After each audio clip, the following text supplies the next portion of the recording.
Good afternoon and welcome, everybody. This would be the Jeff Cameron Show right here on 97 on ESPN Radio. Thanks so much for tuning into it. A fine Ballsmic Wednesday to you and yours. I'm Jeff. That's Tom. We're online, ESPNTallahassee.com. That's where you go to listen live via the streaming free always. You don't have to miss anything, but sometimes you do. It happens. It's okay. I understand. All 3 hours posted upon the conclusion of the show for that reason. You can go get caught up. It's on iTunes. It's in our own audio vault. If you have the WTSM app, you can find it that way too. And it's all brought to you with limited commercial interruption. That's a good thing as well. We have a great sponsor that we're very happy to have, and it's the folks at Southland Commercial and Carlton Dean. If you go to carltondean.com, you can find ways to make money with income-producing properties. That too is a good thing. We all like making money. No deadbeat properties. No, sir. Good ones. Go to carltondean.com. You can email the show if you like, jcs at 979espnradio.com. Find me on Twitter at jcameronshow. And, I think we're caught up, right? Yeah, that's it. I think so. Baseball tonight. Kind of I heard the local sports center has done by Tom Lang. And he said just now that Ziersau is going to get the start. Well, Carp hasn't been any good. So that makes some sense that they're going to go with somebody different. Not sure where I got that nugget. Well, we all have sources, Tom. And here's the thing. I'll say this. Going with Ziersau is fine. But in truth, tonight's game is Johnny Holstaff. And normally I kind of consider these games, these midweek games, as throwaway games. There are no throwaway games for Florida State currently. But there is a sense of excitement that wasn't there either. And that's because they continue to be able to now roll out a lineup that we think is going to produce a lot of offense and maybe get things moving in the right direction as you're coming off a big series win against Clemson. The trajectory now is moving ever so slightly upwards. Let's see if they can keep that going with a win tonight against Stetson. I dare say that a loss isn't the end of the world. It's not a good idea, but you can live with it. But you do got to go down to Miami and play this game on Friday night, and that's a series you got to win. I don't think there's any doubt about that. And I'm kind of, reinvigorated. I'm careful. I'm careful to say just how much, ever so casually reinvigorated, if you will. I'm ready to watch the Florida State baseball. I don't trust them yet, like you said, but I'm ready to start investing again a little bit to see if they can, get this upward trend sustainable. If I had to hazard a guess, I'd say you're excited enough, you're reinvigorated enough that if we're sitting here on Saturday evening and Florida State has beaten Stetson and taken the first game against Miami, okay, maybe Saturday night you're watching with a little bit more gusto. Maybe you're verbalizing critiques at the camera or at the television set a little bit louder. If I'm doing that at Saturday in front of the camera, I got an ego problem. Well, that really needs to be we could fire up the stream, I suppose. Well, actually, I wanted to talk to you about that. No. What I'm thinking is we can do some things now that we have this YouTube stream, ESPN Tallahassee on the YouTube stream. Hello, YouTubers. If you watch the show, that's great. Thank you. Appreciate that. If you don't, go back and catch up. Watch it. That's great. What I would tell you is that here's the deal. Maybe we could do some things where we do have little moments in time where I don't know if it would be considered against company policy or something, Tom, but once our new TVs get installed in here, we could watch some games and have some beverages and give commentary on the YouTube stream for like 15, 20 minutes. Probably shut it down before we have one too many and say something we later regret and go back and watch the YouTube feed the next day and go, did Tom really say that? Boy, that Tom is out of control when he starts to imbibe. Some say insightful, others say out of control. So the point would be that we could do something like that and have a little fun with it, I think. Might be something to add to the repertoire of what we do. I don't disagree. I think that actually works pretty nicely with football because we go back and rewatch stuff anyway. So maybe they're on the rewatch. We can go through what we were thinking and, in the moments versus what we see now. Well, we always do go back and rewatch. You're right. Because then you know what the key 15 to 20 minutes are. And if we happen to have a beverage at that point, well, we've already seen it once. Did you see that Aaron Hernandez died? Speaking of seeing, did you read that? Did you find out that Aaron Hernandez is dead? And so some of you will maybe say something along the lines of, well, I wanted to tune in to Jeff to see what he was going to say about the Aaron Hernandez death, as if there was going to be like I don't know, some morbid celebration or pot shots taken. Really can't in that situation. I'm not sad that he's dead. Like, I'm not going to sit here and tell you, like, it's a tragedy. I've heard some people say that. It's not a tragedy. He's dead. Sounds about right.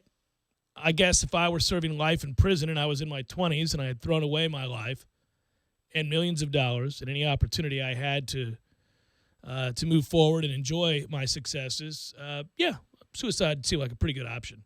So I'm not surprised that he hung himself, but I also don't have a hot take about it. He's dead. Bad guy, no longer here, well documented, nothing more to say. ESPN wants you to say a lot. They want you to talk about it. They want you to try to project it as something bigger than it is. It's pretty self-explanatory. There's a guy with all the talent in the world, ruined his life, now he's killed himself. Yeah, no doubt. I checked the news feed around 8:15 this morning, and that's when I first saw the story. And the first waves of people commenting on the story were using the word tragic, and I just couldn't believe that. What they're going to want to do is point to a tragic situation for his daughter, but I'm sorry, today's not that day. Today you breathe in the scope of everything that he did, was alleged to have done, was on the hook for, going to trial for doing. And there's the tragedy. The victims' families. You know what I mean? Those are the people that were robbed of something innocently by this man.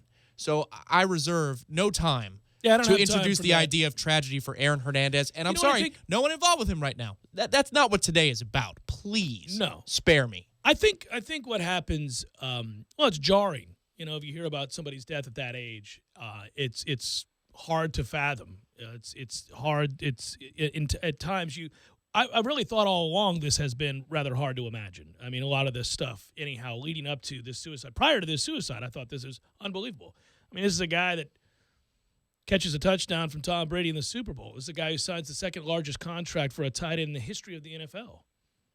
It's a guy in his 20s who has emerged and made something of his life despite many missteps, and he's been given countless opportunities, and now has a chance to do something to better the lives of others, including many who perhaps had tough childhoods like he did, and it didn't happen. I think to the degree that it's a tragedy, you have a life wasted, you have a talent wasted. Okay, I mean, if you're going to use it in those terms, sure. But the way that our company went about the process of kind of, look, it is news. You do have to report it. It's not something you can ignore. And I get that if you're going to have morning shows, then you have to talk about the news that morning for people waking up. When they get up, they see this, you got to talk about it. And it's worth documenting within the realm of sport because he was an all-pro tight end with the New England Patriots, who obviously, saw this whole thing crash into the side of a mountain. No, I say saw it, caused this whole thing, his life that is, to crash into the side of a mountain. But that's fine. You report that and you move on. I mean, the tragedy isn't that he's dead. The tragedy is that he wasted his life. No, and again, I take a little bit of issue with that because think of it this way. Is Ray Rice not being able to play in the NFL or at least make a roster a tragedy? No.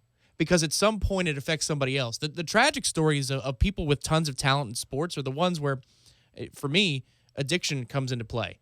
And the addiction to something that is so harmful that you have to know it before you ever engage in it.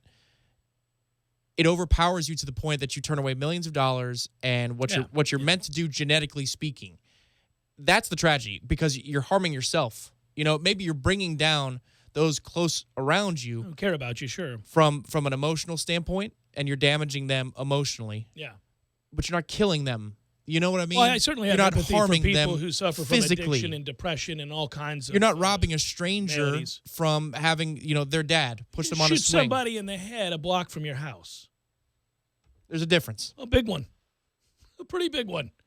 But what the tenor was what I was interested in. And I think that's actually, it's interesting to me the way these events are covered, whether that's by ESPN or anybody else.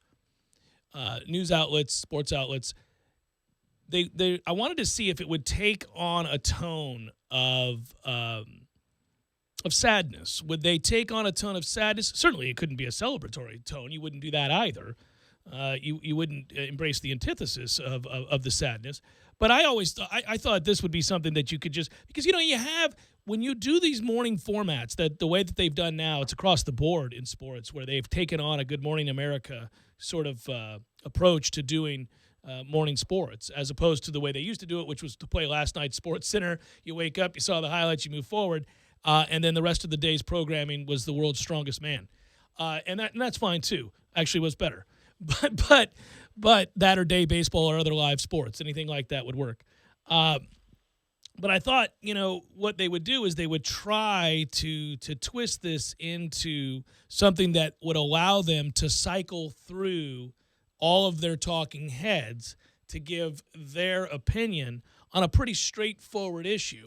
And I wondered whether or not, because the tone in most of those shows, whether it's Good Morning America, or I'm just using that as an example, is usually one where they're trying to, cater to like the housewife, and they're trying to elicit sadness and some sort of empathy for any situation, whether it's a drug-addled rock star who's trying to get his life together and comes on the show to talk about his new album in which he's reflecting upon all of those years in which he betrayed his talents and his family and his fans. And then they'll say, well, in 1982, you went down the path. And that's always the approach, right? Because that tends to grab people more than the straightforward, here are the facts, we're moving forward. And they did, but I will give credit where I never give credit. I'll give credit to people like Stephen A. Smith and others that I saw today say, if you're trying to elicit sympathy from me, you're not going to get it, quote unquote.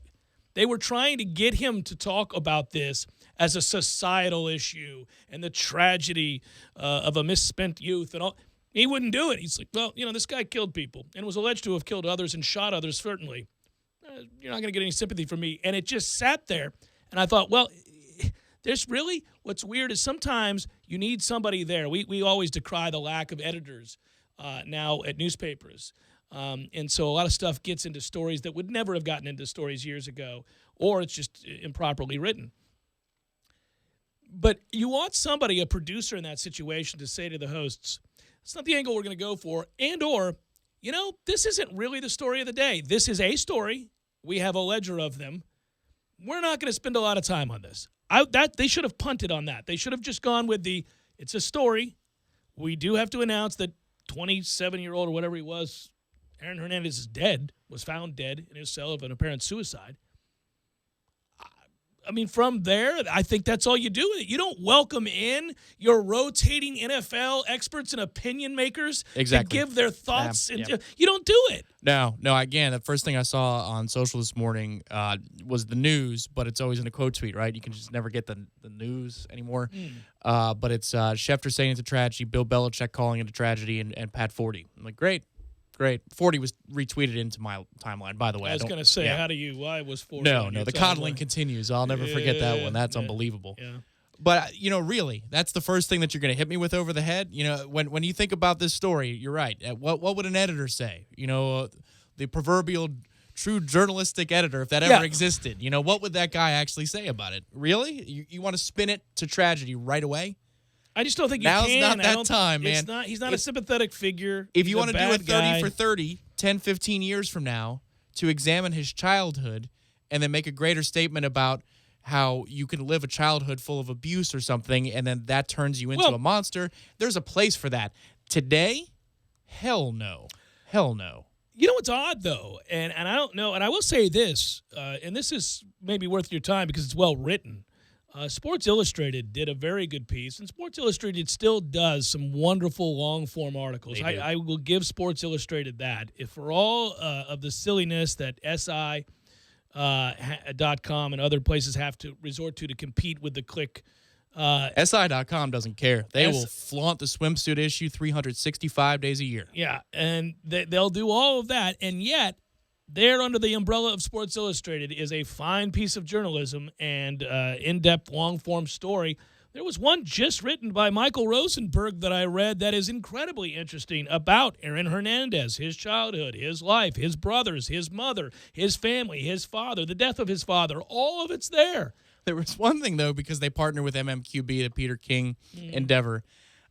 I would have also said, if I was an editor, a little too soon. because Albert Breer penned a piece in the headline of it, and he might not have chosen the headline. A lot of the times it's not the case that the writer can't. That's correct. But it said, on the life and death of Aaron Hernandez. And it was this definitive, it was presented as though it's this definitive look. And it's like, well, wait a minute, man. You've got one of his representatives coming out today saying there's no way he would have taken his own life. So are we sure that we want to do this? That we want to have a definitive discussion on the life and death of Aaron Hernandez within hours of him hanging himself, which we all assume, in his own cell? I mean, really? Is that the route you want to go? Perhaps that was pre-written. Perhaps they were waiting for this moment. What, they knew it was coming? Well, I will say this. I've thought numerous times there's no way this guy lives the rest of his life in prison. I mean, everybody's different, and everybody has different beliefs, and everybody, whatever that might be, okay? Here's what I'm telling you. He was already convicted of the Odin Lloyd murder. He was doing life in prison without the possibility of parole. There were forthcoming cases, one of which he was acquitted for, the double murder in a drive-by. Yeah, it was last week. Which, by the way, if you read the details of that story, seem to suggest he was most certainly guilty, but not in the eyes of the law. There were enough holes in that case that he was able to avoid another conviction for murder. It's important to point that out. I had countless people on timelines say, well, he was found not, he's guilty. He's doing life in prison for murder. The Odin Lloyd murder has been adjudicated. He's done. But if you were doing life in prison after having been a multimillionaire on top of the world in your profession, and there was no chance for you to get out of prison, and you are as young as he is, I got to be honest with you there, killer. Literally in his case, suicide is indeed the best option. You're going to spend 70 years in a prison cell? I think not. I think it's time to call it a day. Find me some bed sheets. And he did. Now, I also find it interesting that people immediately closest to him said, there's no way he would do that. We're going to go conspiracy route here? Who's big and strong enough to kill Aaron Hernandez? That would have been a bad son of a bitch. So anyhow, Aaron Hernandez is dead. You know that by now. There'll be a lot of people who try to present that as horrible. It's really just kind of pretty straightforward. Bad guy, did bad things, got convicted of said bad things, was facing the rest of his life in prison, and he decided to hang himself. End of story.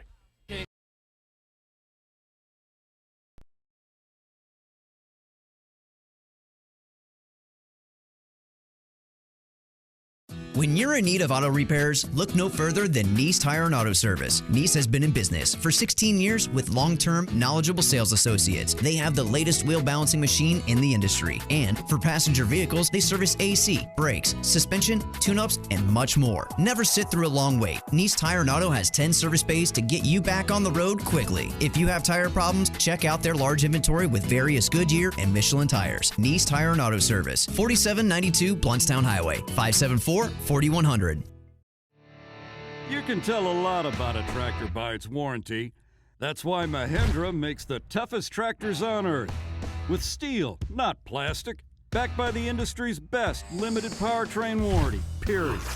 Not 5 years, not 6 years, but a full 7 years on select models.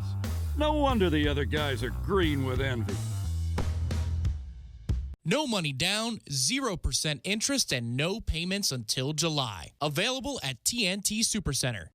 I'm talking tough, like a state of mind. Tough, like a soldier on the front line. Tough when it gets rough, like my Ford truck. Always enough, I'm talking tough. Franklin Spring Creek Ford. The place to find your next truck in southern Georgia. I'm talking tough. Hey y'all, we're Chris and Preston from Low Cash. Head to Franklin Spring Creek Ford and see them about all of your vehicle needs. We can help you if you qualify. Your student loans can be taken out of default. We can stop the wage garnishments, stop the collection calls, and stop the seizure of your tax refund. Give yourself a break. Stop the stress and see if we can help you reduce your student loan payments. One quick 10-minute call could solve them right now. So call the Student Loan Helpline now. 800-419-2201. 800-419-2201. 800-419-2201. That's 800-419-2201. This is a fee-based document preparation service to help you access free government programs. Call for complete details. Not available in all states. Oh no! My lunch has been ravaged by ants. Go to Bandito's Burritos. Dale Earnhardt Jr. Buick GMC Cadillac is back at it, supporting the High School Scholar Athlete of the Month on 97.9 ESPN Radio. Listen every Wednesday to hear our monthly winners. Check them out at Dale Earnhardt Jr. Buick GMCCadillac.com.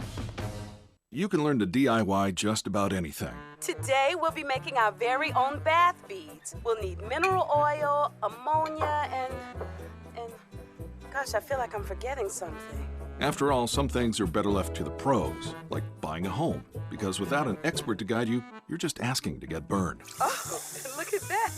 It also works as a hair remover. So DIY yourself a favor and get Realtor. Head to Realtor.com/GetRealtor today. Realtors are members of the National Association of Realtors. During Lowe's Ready to Restock event, Pro customers should get ready to save with up to 20% on GAF shingles every day when they buy in bulk, and up to 20% on select Cobalt Mechanics tools through April 30th. Plus, from April 19th through May 30th, pros can trade in their old cordless tools in-store and get 24% off new Cobalt 24-volt brushless cordless power tools. Limit 1 per customer. Restrictions apply. See store for details. Shingle offer applies to contractor packs. Products vary by store. U.S. only.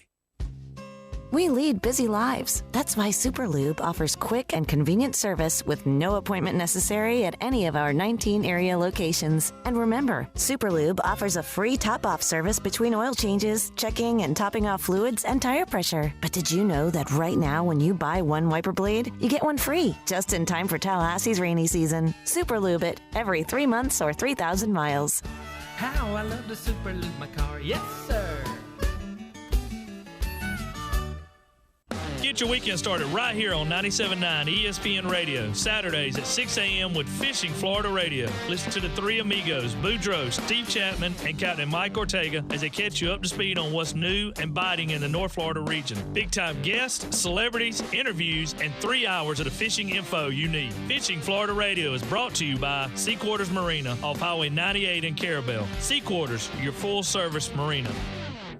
Tee it up at the Edwin Watts Golf Demo Day this Friday from 11 till 4 at the Killearn Country Club driving range. Get custom fit by reps from Ping, TaylorMade, Callaway, Cleveland, Srixon, Bushnell, Mizuno, and Wilson. Specials include $20 off fairway woods, $199 and up, $25 off drivers, $299 and up, $75 off of iron sets, $699 and up, and 50% trade-in bonus when you buy a new set of Callaway Face Cup irons. Some restrictions may apply. Don't miss the Edwin Watts Demo Day, Friday from 11 till 4 at Killearn Country Club. This is the Jeff Cameron Show. Jeff Cameron Show on 97.9 ESPN Radio.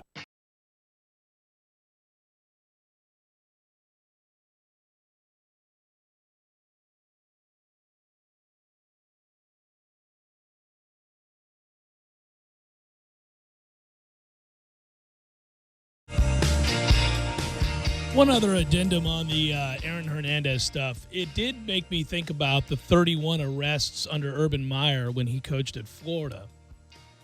And here's how. It's funny, you can't really, when narratives get written by national outlets, press, ESPN, 800-pound gorillas, for or against you, your university, your coach, a player, you name it. It's really hard to, and it's why it's careful. We have to wait on the facts in all cases, because once you start to go down that road, it's very hard to put back together a person's reputation after you've besmirched them and dragged their name through the mud and alleged certain things. And it works both ways in that we saw how it happens when there isn't a crime committed and the person's never charged with a crime, and yet the narrative is written in a certain way. And we've seen how it works when you're well thought of and have a certain kind of image. Urban Meyer would be that guy who, while at UF, saw, well, his players arrested frequently. Arrests were rampant at Florida during the Urban Meyer tenure. So were wins. And so was a guy whose ability, not only to coach, but obviously manipulate for his benefit, his program's benefit, the media on display. And that's not a knock.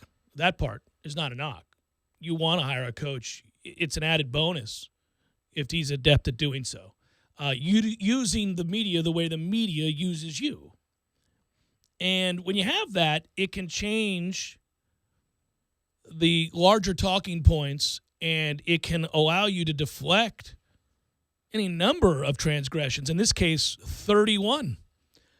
And you never really heard that story. That never became a huge talking point, that Urban Meyer won 2 national championships while selling his soul and bringing in players that were criminals. And the craziest thing of all is that Cam Newton is the guy he dismissed. And what a mistake that was. Unbelievable. Got to keep him around. Would have won another national championship, Yeah. I dare say. Might still be there, maybe. And for a laptop? Yeah. And you got people texting time to die, bitch. Yes. And you want to keep them around.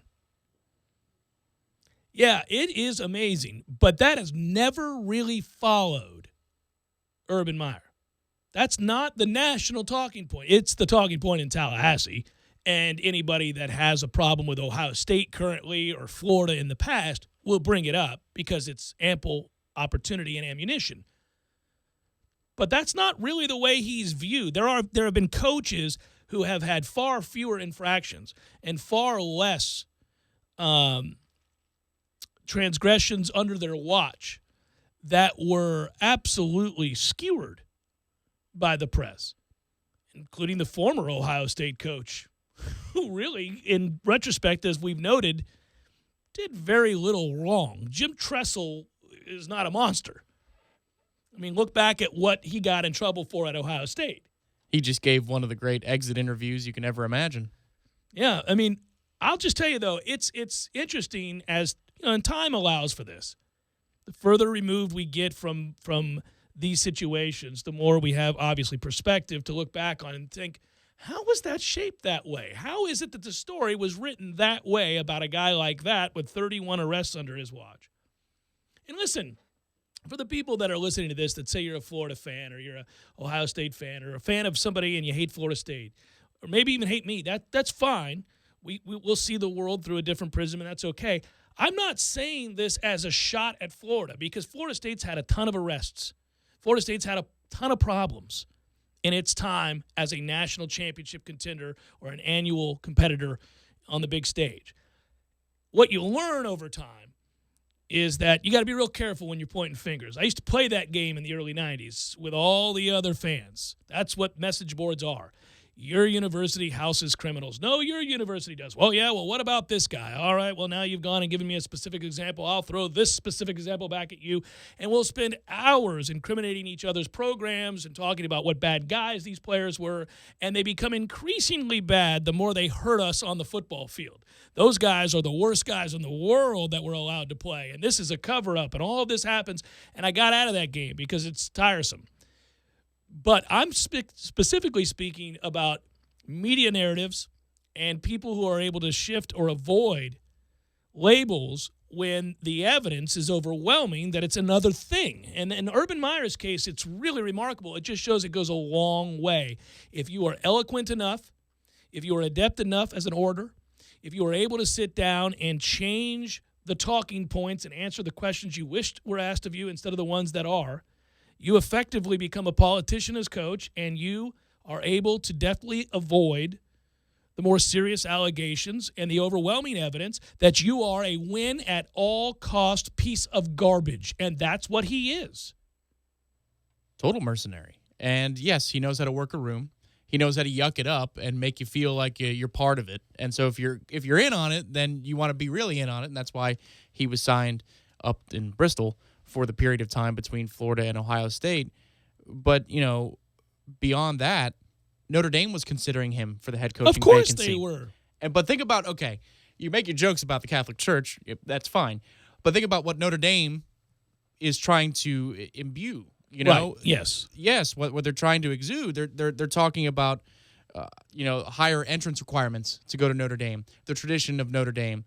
The religious aspect. The religious aspect Yes. of what it is to be, a member of the Notre Dame family. Or the Catholic Church. Yes. And yet, he was one of the hot candidates. If not Brian Kelly, Urban Meyer.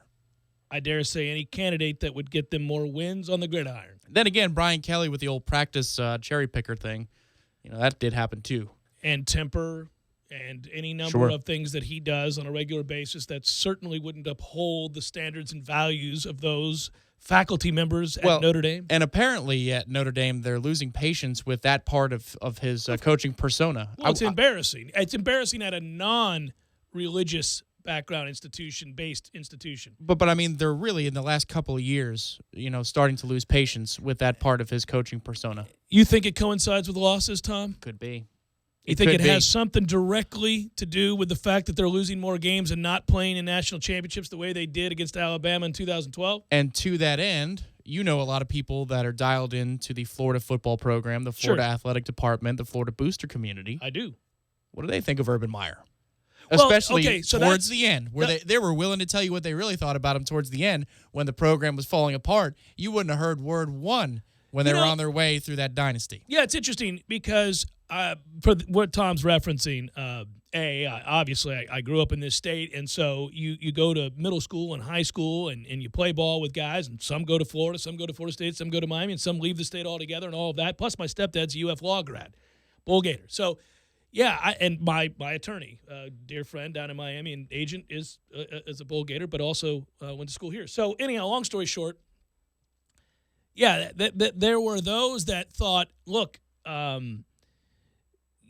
Urban's going to be hated because of the way that he wins, and he's uncompromising in his approach. He doesn't care about the media at all, and the local media, and he didn't. He was, he discarded most of anybody. Remember the sideline incident with the Orlando Sentinel guy in which he said he was a bad person for reporting on that situation? Anyhow, they thought that was funny. They liked that he was a batten down the hatches, screw you guys. And I think that's true of our fan base, by the way. When Jimbo sticks it to the local media, they're all fine with that because it's this idea that in doing that, you'll win more games because there'll be fewer distractions and fewer articles will be written that paints them in a bad light and anything. They don't want that. Fans are not completely objective. Nobody is completely objective, of course, but their fans are especially not. Well, and then there's that video of him going outside of a booster event or some sort of speaking engagement where he's killing, ESPN for the SEC thing. Yeah. Remember Rustillo got in his face about it and Jimbo dropped the it's good to know. Yeah. But that video fans love. They love moments like that from their head coach. Well, absolutely.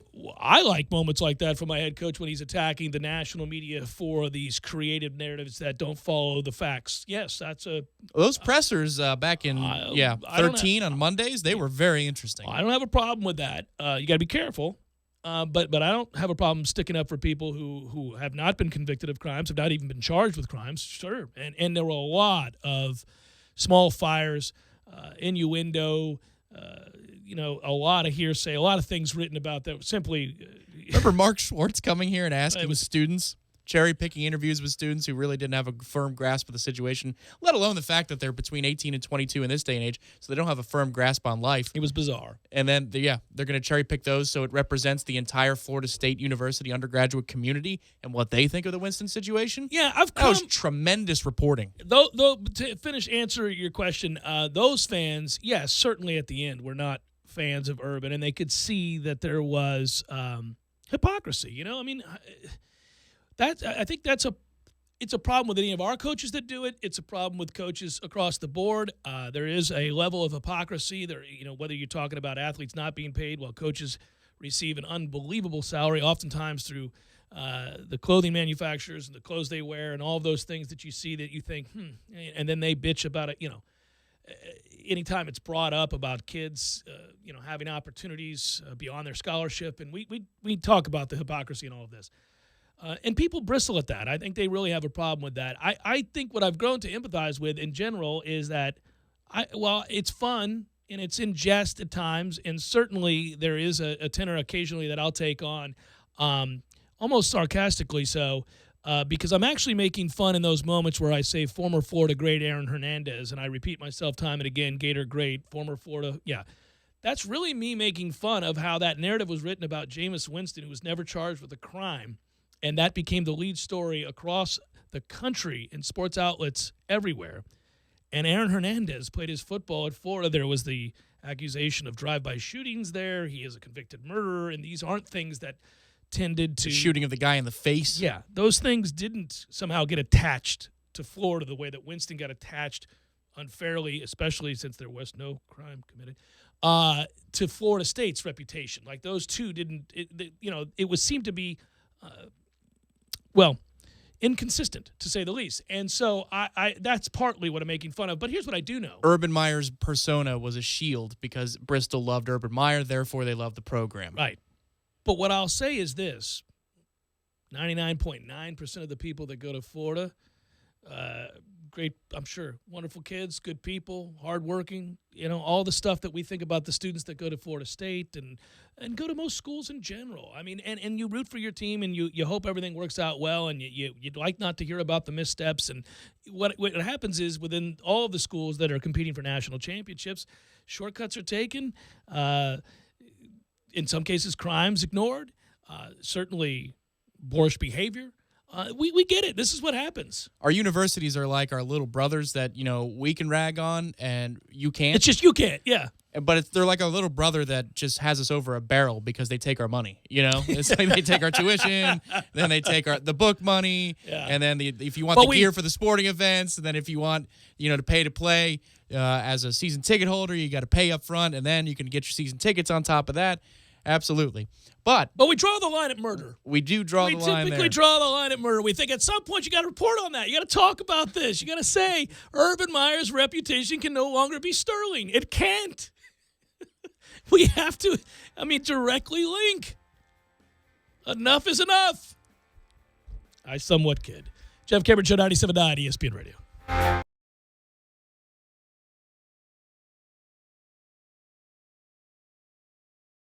When you're in need of auto repairs, look no further than Nice Tire and Auto Service. Nice has been in business for 16 years with long-term, knowledgeable sales associates. They have the latest wheel balancing machine in the industry. And for passenger vehicles, they service AC, brakes, suspension, tune-ups, and much more. Never sit through a long wait. Nice Tire and Auto has 10 service bays to get you back on the road quickly. If you have tire problems, check out their large inventory with various Goodyear and Michelin tires. Nice Tire and Auto Service, 4792 Bluntstown Highway, 574-4100. You put your mower through a lot. All that back and forth can add up to thousands of miles. That's like mowing cross country. Gravely commercial mowers are built for all-day performance, helping you get the job done mile after mile. Gravely, built to mow the distance. Get your Gravely motor only at TNT Supercenter, your one-stop shop for work or play. 14585 Highway 19 South, Thomasville, Georgia. TNTSupercenter.com. I'm talking tough, like a state of mind. Tough, like a soldier on the front line. Tough when it gets rough, like my Ford truck. Always enough. I'm talking tough. Franklin Spring Creek Ford. The place to find your next truck in southern Georgia. I'm talking tough. Hey y'all, we're Chris and Preston from Low Cash. Head to Franklin Spring Creek Ford and see them about all of your vehicle needs. All 2017 Ultimates in stock, and we have over 75 to choose from, are $5,000 off MSRP. All 2017 Rogues in stock. We have over 90 to choose from, are $4,000 off MSRP. Notice I said all Altimas are $5,000 off. All Rogues are $4,000 off. Not some, not up to, all. And as always, all Craft Nissans come with our exclusive lifetime warranty, no extra cost. But you better hurry. This offer applies to the next 10 customers who purchase a new Nissan from Craft Nissan and ends tonight. And remember, if you don't see the Craft tag on your car, you paid too much, way too much. You can learn to DIY just about anything. Today, we'll be making our very own bath beads. We'll need mineral oil, ammonia, and gosh, I feel like I'm forgetting something. After all, some things are better left to the pros, like buying a home, because without an expert to guide you, you're just asking to get burned. Oh, look at that. It also works as a hair remover. So DIY yourself a favor and get Realtor. Head to Realtor.com/GetRealtor today. Realtors are members of the National Association of Realtors. During Lowe's Ready to Restock event, Pro customers should get ready to save. With up to 20% on GAF shingles every day when they buy in bulk. And up to 20% on select Cobalt Mechanics tools through April 30th. Plus, from April 19th through May 30th, pros can trade in their old cordless tools in-store and get 24% off new Cobalt 24-volt brushless cordless power tools. Limit 1 per customer. Restrictions apply. See store for details. Shingle offer applies to contractor packs. Products vary by store. U.S. only. There's a new 7-year tractor warranty in town. Now, only Mahindra tractors have the industry's best 7-year limited powertrain warranty. That's right. Not 5 years, not 6, but a full 7 years. Only on the world's #1 selling tractor, Mahindra. No money down, 0% interest, and no payments until July. Only at TNT Supercenter. Go see Clint and the friendly staff to get your next Mahindra tractor. TNTSupercenter.com. Warranty on select models. See Mahindra warranty policy for details.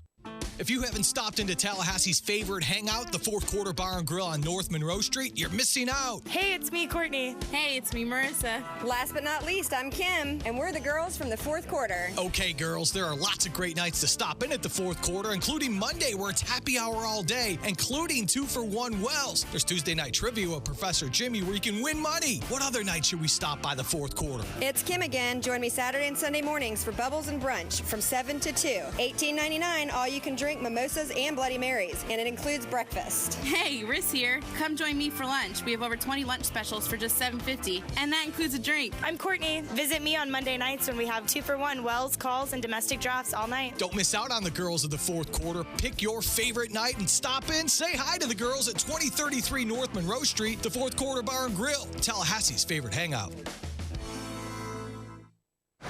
Hey, Bugsy, you hear the news about Vinny? Yeah, it's a real shame he owed money to the IRS and they finally cut up with him. Just like Al Capone. If the IRS can get the Capone, imagine what they can do to little old Vinny, huh? Poor cat, he was on top of the world, then bada boom, bada bing. What Vinny needs now is an offer he can't refuse. Hey, you got a tax problem? Does the IRS claim you owe them a bunch of dough? They can get you too. So call the tax relief line now and learn if you qualify to negotiate your $10,000 plus IRS tax debt for up to a 75% savings. Don't be like Al or Vinny and get busted. Make this free call now. Learn how you may be able to pay the IRS less. Call now. 888-789-5042. 888-789-5042, 888-789-5042, 888-789-5042. Don't settle for a sissy sandwich. Beef O'Brady's new $5 Epic Grillers stuff epic meaty goodness between thick slices of brioche bread, double grilled, inside and out. Beef's $5 Epic Grillers. 0% sissy, 100% epic. Live from the Dale Earnhardt Jr. Buick GMC Cadillac Studios in the capital city of Tallahassee, this is the Jeff Cameron Show on 97.9 ESPN Radio.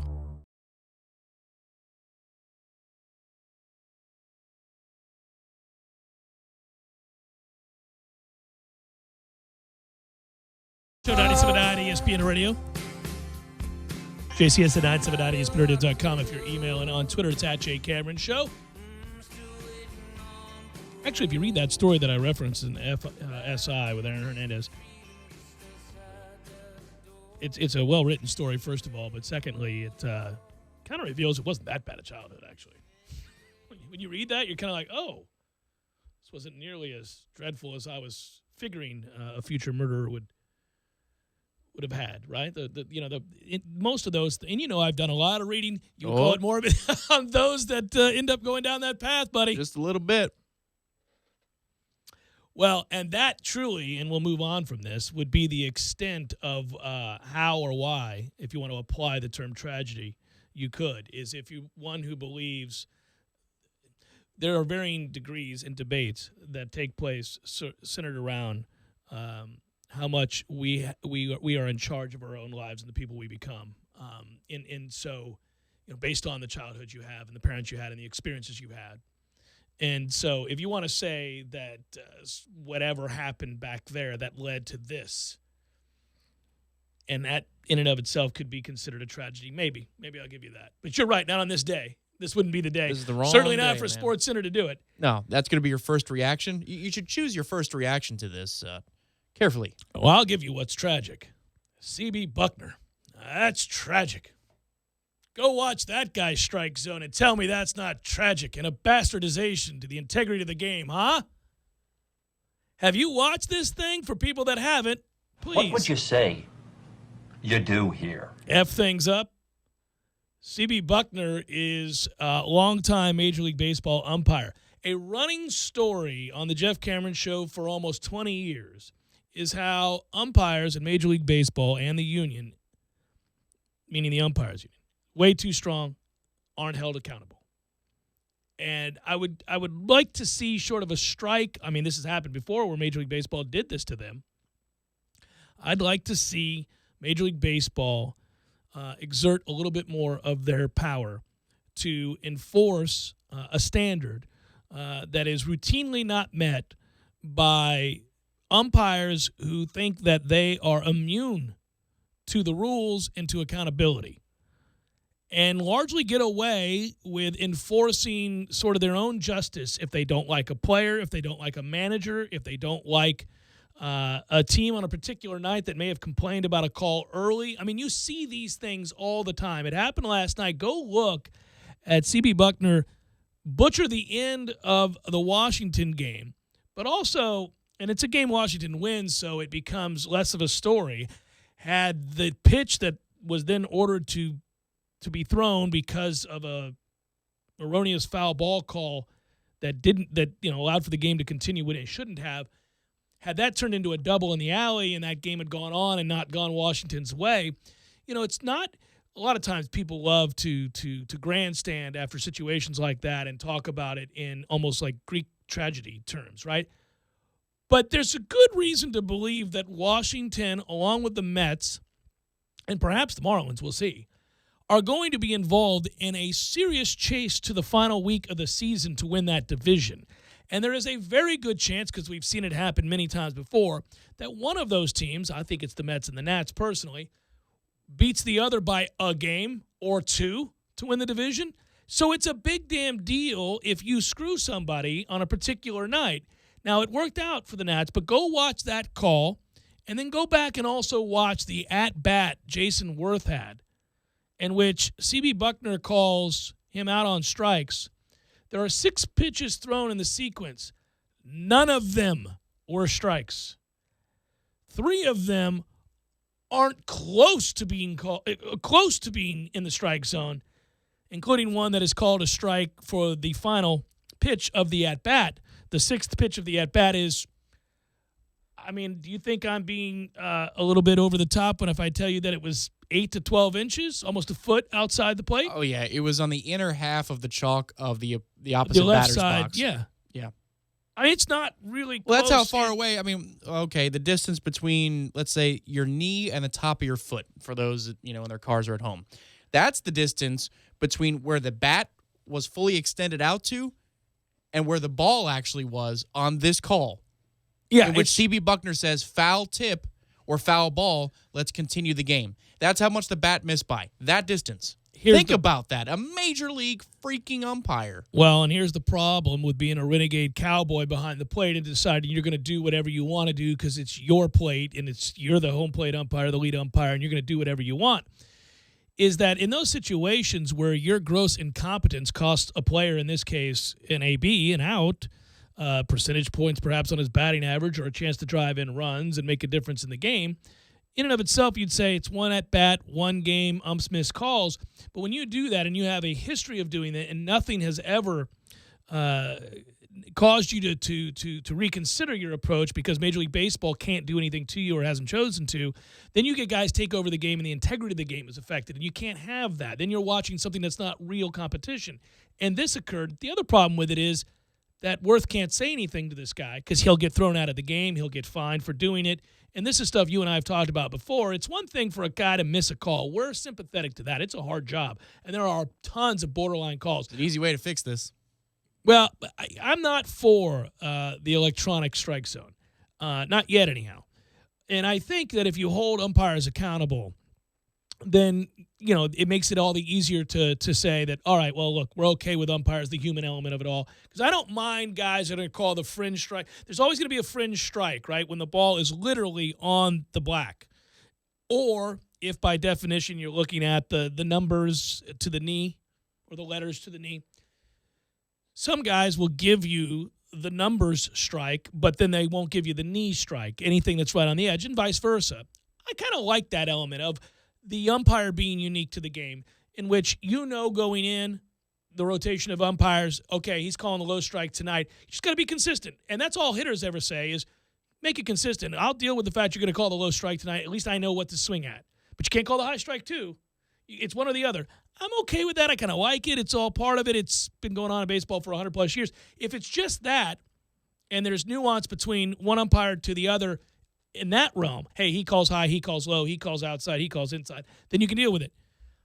But when you've got a guy who's just decided he doesn't like a player, and he's tired of hearing him talk, and he's going to call whatever he wants to call a strike, well, the integrity of the at-bat, the integrity of the game is affected, and you've got to be fined and or suspended. The unholy trinity, Joe West, Angel Hernandez, CB Bucknor. They have been problems for years buddy. And years and years. Respect, too. This is nothing new.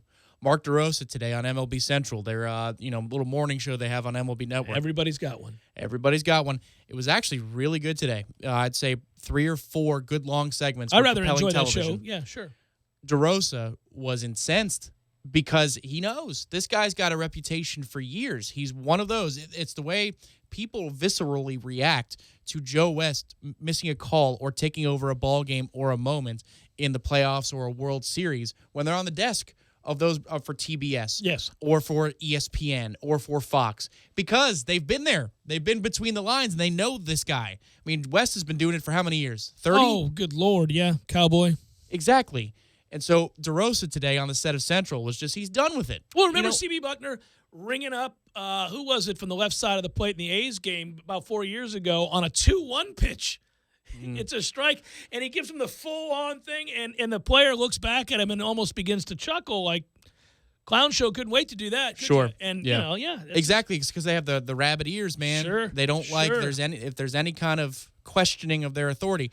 Personally, I just wish that CB Bucknor was the home plate umpire last night in New York, because then maybe he would have called Reyes drop pop-up attempt in the infield and out. He could have said, said, we would have gotten out of the 8th inning. It was a transfer of the glove. I'm calling There we go. At that time, maybe he's mad at the Phillies, because then it works in your favor and you see some of the weirdest stuff. I don't know who was responsible for the call. Maybe Corey Clark does. For the infield fly between the Braves and the Cardinals. But, okay, for example, that umpiring crew, either the crew chief or the umpire that's in charge of that call, how can that guy ever call a postseason game again, or maybe even the next 5 years, if you want to say he can perhaps someday call a postseason game again? You never hear about these things. And dare I say, we hearken back to a call in 2011 in which Jerry Meals calls a Braves safe at home plate. Goodness. Against the Pirates in the 19th inning, and he's out literally by 4 to 5 feet. That is probably the worst single call at a bag, in this case the plate, that I have ever seen. And that guy never was made to formally apologize, either to Clint Hurdle, the Pirates, baseball fans, anybody who cares about integrity. Never. In fact, he was a bitch about it. When he was asked about it over and over again, he said, well, I did see when I went back and looked at the replay, if you slow it down, like it was too fast, like he missed the call because it was bang, bang.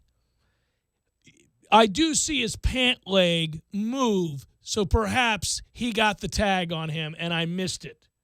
He wouldn't even own that he missed the call by 4 feet. Dude slid short of the plate by literally 4 feet. As far as I know, not fined, not suspended, never made to apologize, never made to own exactly. it. Come okay. on, man. Most leagues these days put out at least press releases, if not videos, explaining why somebody. Screwed a call up happened, yeah. Well, the NHL does this. If there's direct contact to the head and they have to suspend a player, they show the video of the hit, and they have the dean of discipline say, here's why we're doing a 2-game suspension. Sure. It's not his first offense, blah, blah, blah, blah, blah, and they go They on. give you a specific reason. You got to do that with the officials. You have to do that. You have to be just as transparent about the suspension process, the fine process, as you are with the players when you're talking about umpires and officials. Or otherwise, you have a problem like the NBA has had for as long as I can remember. Hour 2 forthcoming. Stay with Jeff Cameron Show, 97.9 ESPN Radio.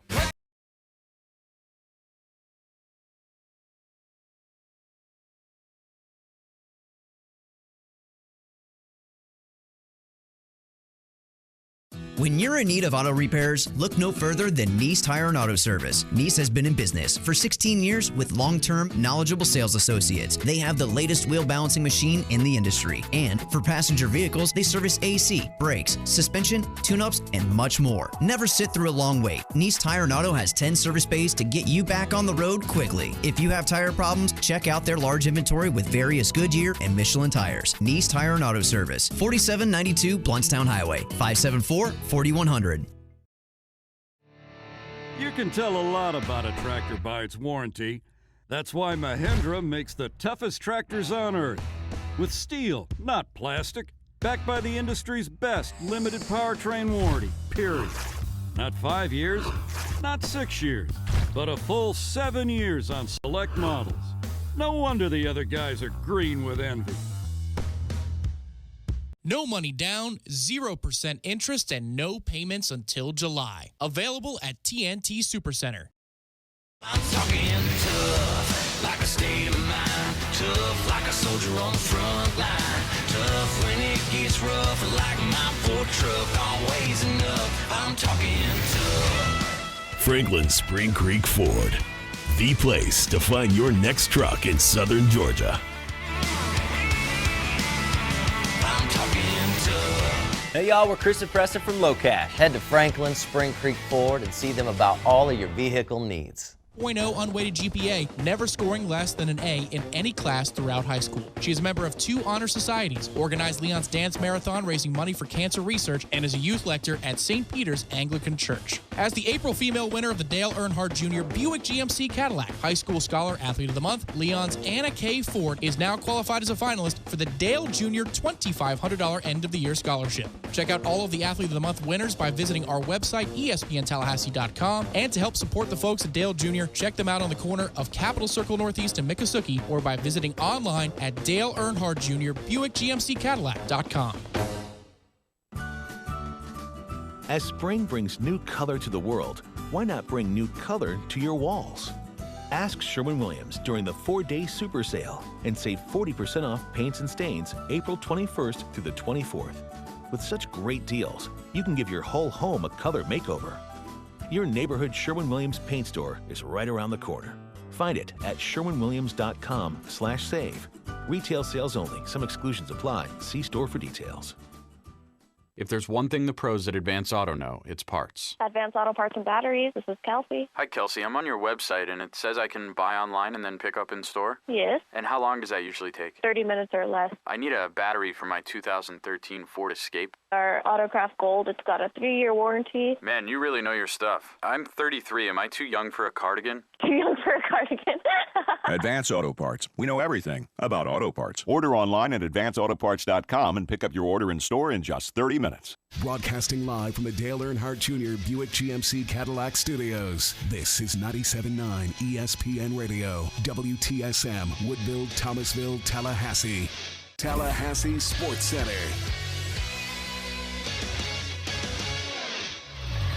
I'm Tom Lang. Fresh off of taking 2 of 3 from a top 5 Clemson team over the weekend, Florida State baseball looks to continue its momentum tonight. The Noles take on the Stetson Hatters for a first pitch shortly after 6 p.m. Will Zierzow penciled in as the FSU starter, replacing midweek regular Andrew Cart. Florida State hopes the Bats stay hot as the lineup produced top to bottom against Clemson. Dylan Busby drove in 3 runs in each of the weekend's 3 games, and Matt Henderson raised his batting average by nearly 50 points, going 6 for 10 against Clemson pitching. Florida State's Dalvin Cook will be making the rounds in Bristol, Connecticut tomorrow, participating in his version of the ESPN Car Wash. Cook will appear on ESPN Radio's Mike and Mike, which you can hear right here live at 9:30 a.m. And the best of the playoffs tonight at 7 p.m. on NBC Sports. It's the Washington Capitals and Toronto Maple Leafs Leafs. And in the NBA playoffs at 10:30, it's Golden State and Portland. That's on TNT.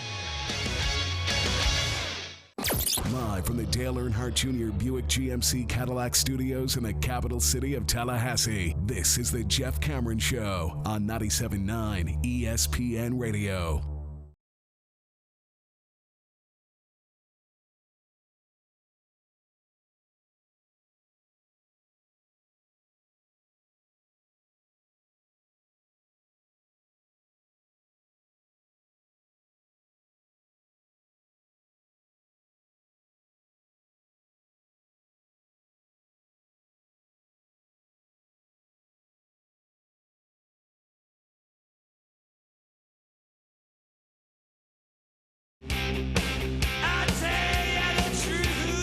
Hour number 2, Jeff Cameron Show, 97.9 ESPN Radio. Thanks for tuning to it. I'm Jeff. That's Tom. We're online, ESPNTallahassee.com. That's where you go to listen live via the streaming free always. Don't miss anything, but if you do, you can get caught up at your leisure because we're going to post the show on iTunes and in our own audio vault upon the conclusion of the show.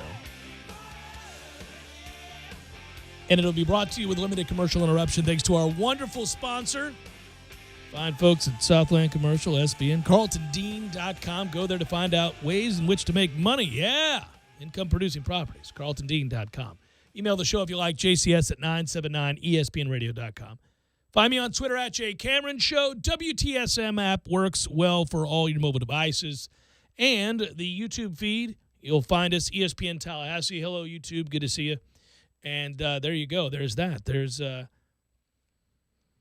day baseball. 3-1, Milwaukee leads the Cubs in the third. 4-0, Oakland leads Texas in the first. Man, Tejas falling on hard times.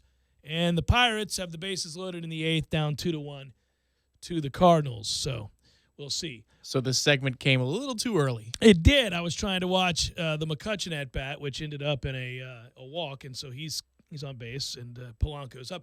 You know, I've got to get accustomed. I've had to adjust my mindset here.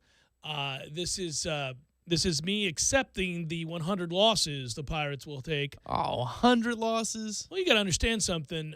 Their two best players are not playing. One in Gong, who was a 25 home run guy at third base. Everybody forgot that he wasn't allowed back in the country. And then Starling Marte obviously did himself in with steroid use. So your two best players, we're only, 12 games into the season, are gone. And you know what's hurtful about that is they got a young pitching staff that's pitching really well. Like Chad Kuhl was great. We lose 2-1. Out hit the Cardinals 11-4. 11-4, huh? 11-4. Lost the game 2-1 because something named Phil Gosling's out there trying to play for us. And so these things occur, and it's enough to make you want to punch your own testicles repeatedly, especially if one likes baseball, wants to watch it, engage in it, interact with it. If it's one's favorite sport. Yes, it hurts greatly. Although I did almost text you not in a chiding manner. Oh, geez. But your boy Reyes dropping a pop-up that allows the Phillies to win last night, or at least the opportunity for the Phillies to win in the subsequent pitches, on a routine pop fly that he drops. I thought, well, if having a secret life and a secret family and being a bad dude who has been convicted of domestic abuse and also is playing poorly on the field isn't enough. Right. Yeah, the inning is extended, and the Phillies tie the game in the eighth inning. You know, I joked last night that I've not seen him duck into a dugout quicker than since game 162 when he had a bunt base hit for the batting title, and then he took himself out of the game. Yes. And at that time, for the record, I jumped all over him. You know, we didn't know if we were going to retain him or not. Come on, man. Are you kidding me? What Either are we play doing or here? I rooted for Ryan Braun to go 4 for 4, which is what was necessary after that. For him hit. to lose the title, yeah. Mm-hmm. I rooted for Ryan Braun. And do you know what it takes to root for Ryan Braun? Human piece of garbage that is Ryan Braun. I mean, he's impossible. Why don't you impugn the reputation of a man and his son for your dirty test, Mr. Braun? Do it again. Swear by your life. Hold a press conference one more time. And you were rooting for that. I was. I knew all about it. and I was rooting for that.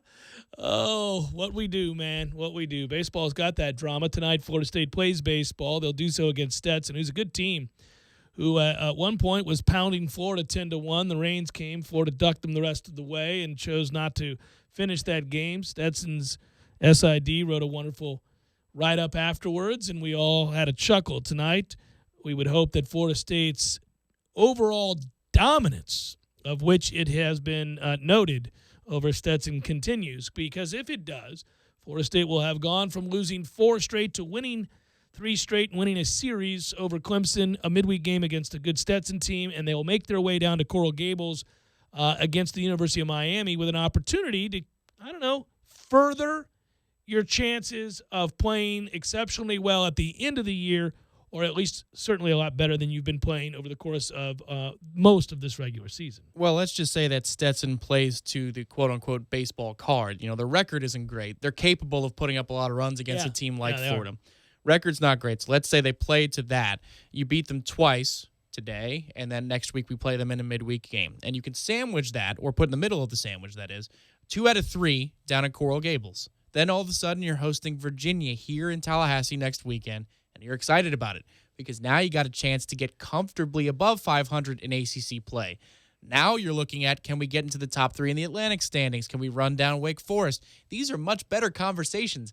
They're still not the ones we expected to be having on opening day as a top 5 consensus team, number 1 team in the country according to some services. That's right. But will at least feel a whole lot better. It's just you can't fix it right now. They've got to go out and play for the next 5 games and show you something. They've already given you a little bit with the Clemson series, but they have had a couple moments in midweek games in the past where you said, okay, at least they've shown enough heart. The heart's in there, and we already know the talent is commensurate to a top 10 team.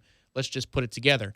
They still have to put it together. It's hard to wait, though. I really want to see what happens with this team because the best version of it is scary. It's downright scary. See, I think it's funny, too, because I'm willing to tell you that I think they're going to be good. I think they're going to be good at the season's end. I do. I understand that we have to wait because they do a lot of things poorly. So it's no shoo-in. It's no guarantee. For example, they run the bases poorly. That can hurt you. You lose games that way. We tried to lose a game the other night that way. We have lost games that way. They don't always pick up the baseball very well. We've seen any number of moments in time where, 11 errors in 2 games cost you a series, cost you a sweep, cost you a no-hitter. Had a lot of different things happen that show you they have a myriad of ways to lose games. They're not incredibly deep from a pitching standpoint. So they have a lot of ways to lose.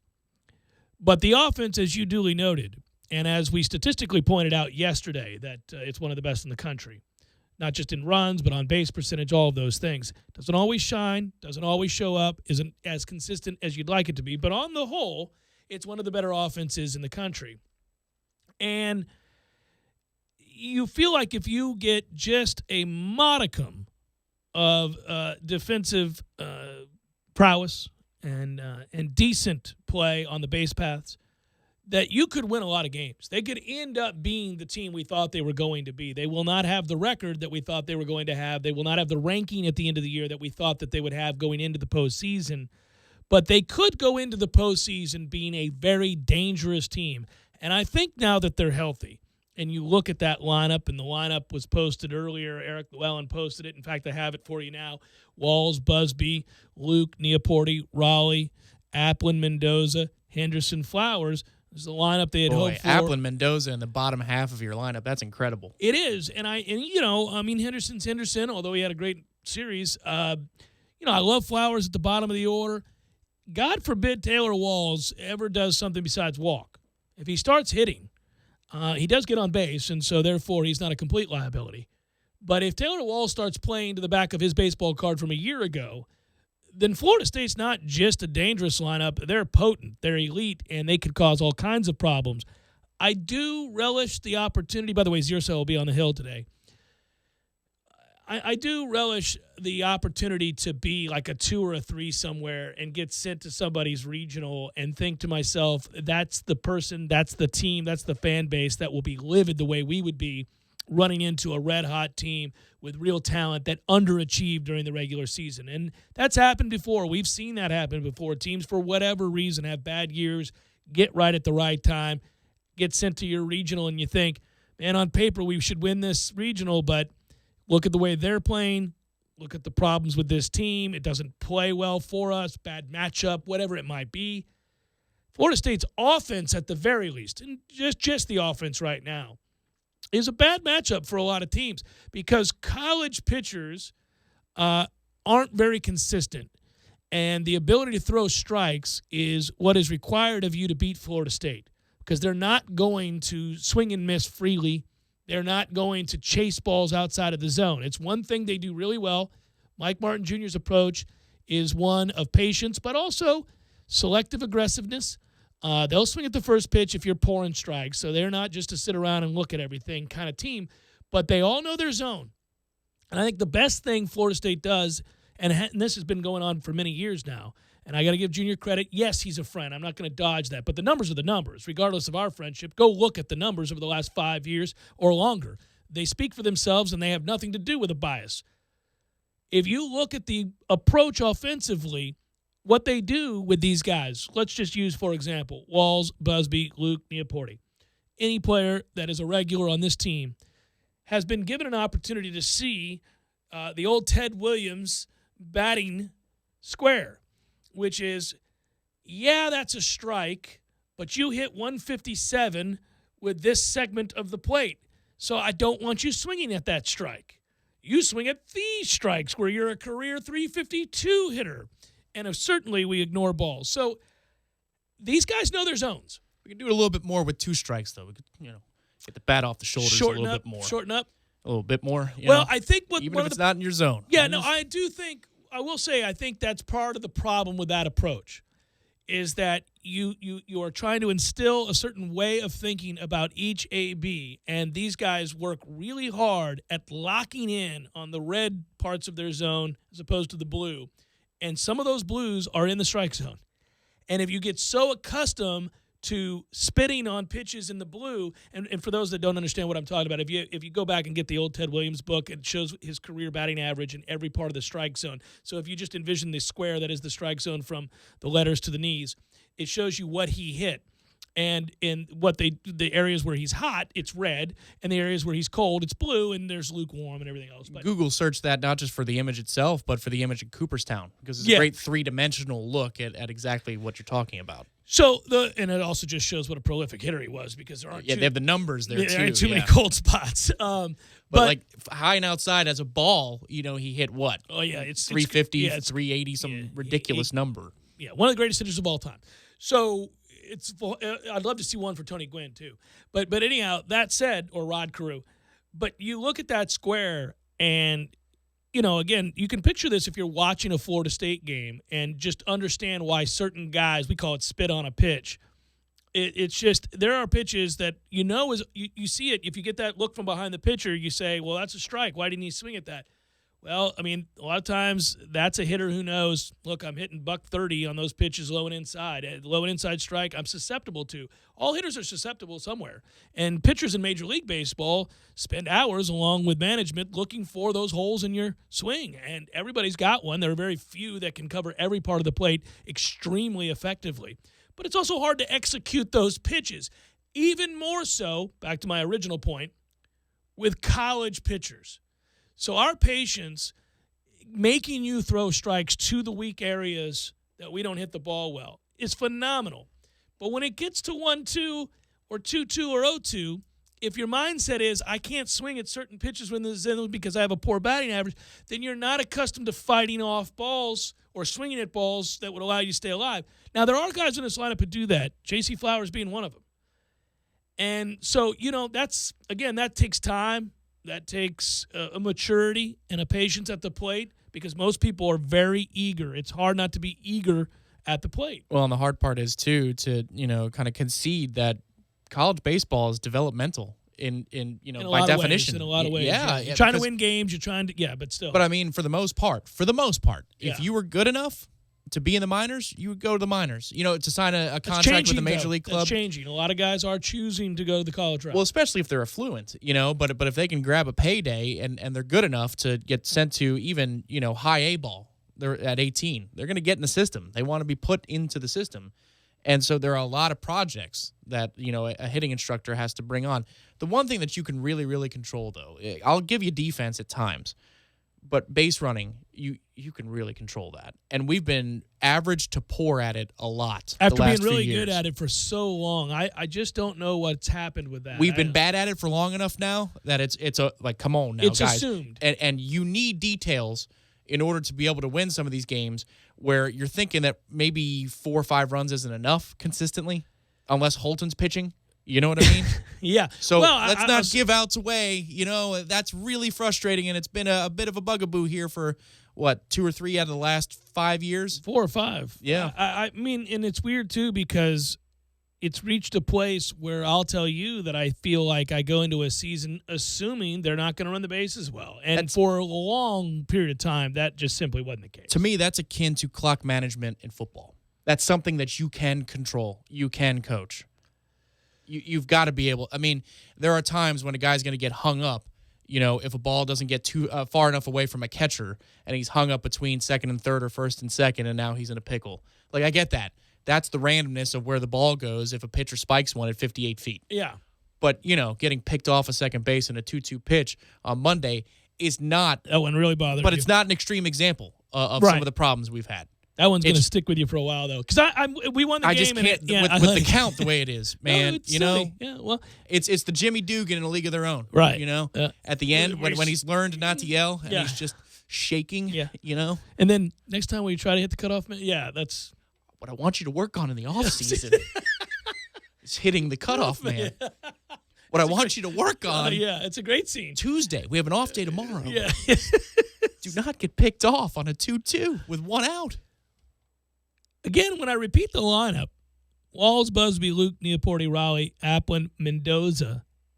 The first time you have a hiccup, the first time where you go, well, is Henderson. And bless his heart, and let's hope that changes. But anyhow, Walls, Busby, Luke, Neoporti, Raleigh, Applin, Mendoza. You don't get to 8.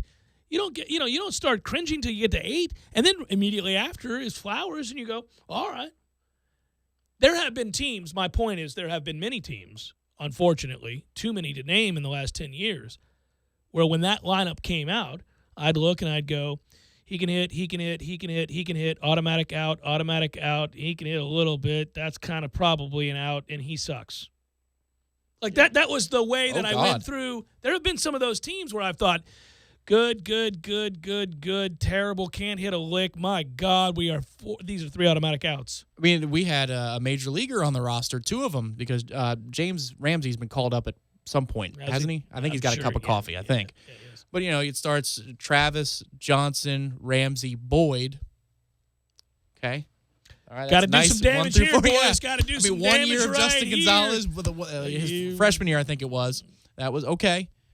And it was, all right, well, we'll the bottom half of the next couple innings, I'm going to go get my snack. You know? I miss Captain Whiffy.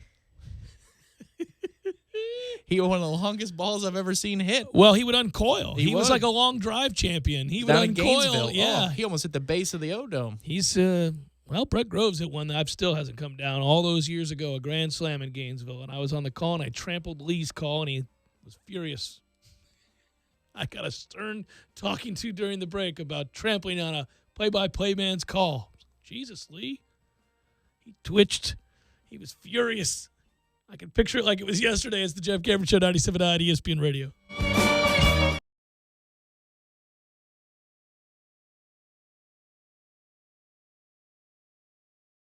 When you're in need of auto repairs, look no further than Nice Tire and Auto Service. Nice has been in business for 16 years with long-term, knowledgeable sales associates. They have the latest wheel balancing machine in the industry. And for passenger vehicles, they service AC, brakes, suspension, tune-ups, and much more. Never sit through a long wait. Nice Tire and Auto has 10 service bays to get you back on the road quickly. If you have tire problems, check out their large inventory with various Goodyear and Michelin tires. Nice Tire and Auto Service, 4792 Bluntstown Highway, 574-4100. You put your mower through a lot. All that back and forth can add up to thousands of miles. That's like mowing cross country. Gravely commercial mowers are built for all-day performance, helping you get the job done mile after mile. Gravely, built to mow the distance. Get your Gravely motor only at TNT Supercenter, your one-stop shop for work or play. 14585 Highway 19 South, Thomasville, Georgia. TNTSupercenter.com. I'm talking tough, like a state of mind. Tough, like a soldier on the front line. Tough when it gets rough, like my Ford truck. Always enough. I'm talking tough. Franklin Spring Creek Ford, the place to find your next truck in southern Georgia.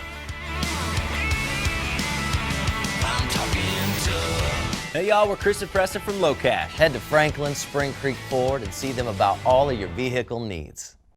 Including signed jerseys and memorabilia from national sports stars and former FSU greats. Registration fee for a team of four is just $380 and includes green fees, tournament gifts, lunch, and much more. All proceeds benefit the Brandon Moeller Memorial Foundation and the Bolitnikoff Foundation. Help support a great cause and sign up today for the 28th annual Fred Bolitnikoff Celebrity Golf Tournament, sponsored by the Fourth Quarter Bar and Grill. For more information and to register your team, call Marissa Wass at 519-2004. That's 519-2004.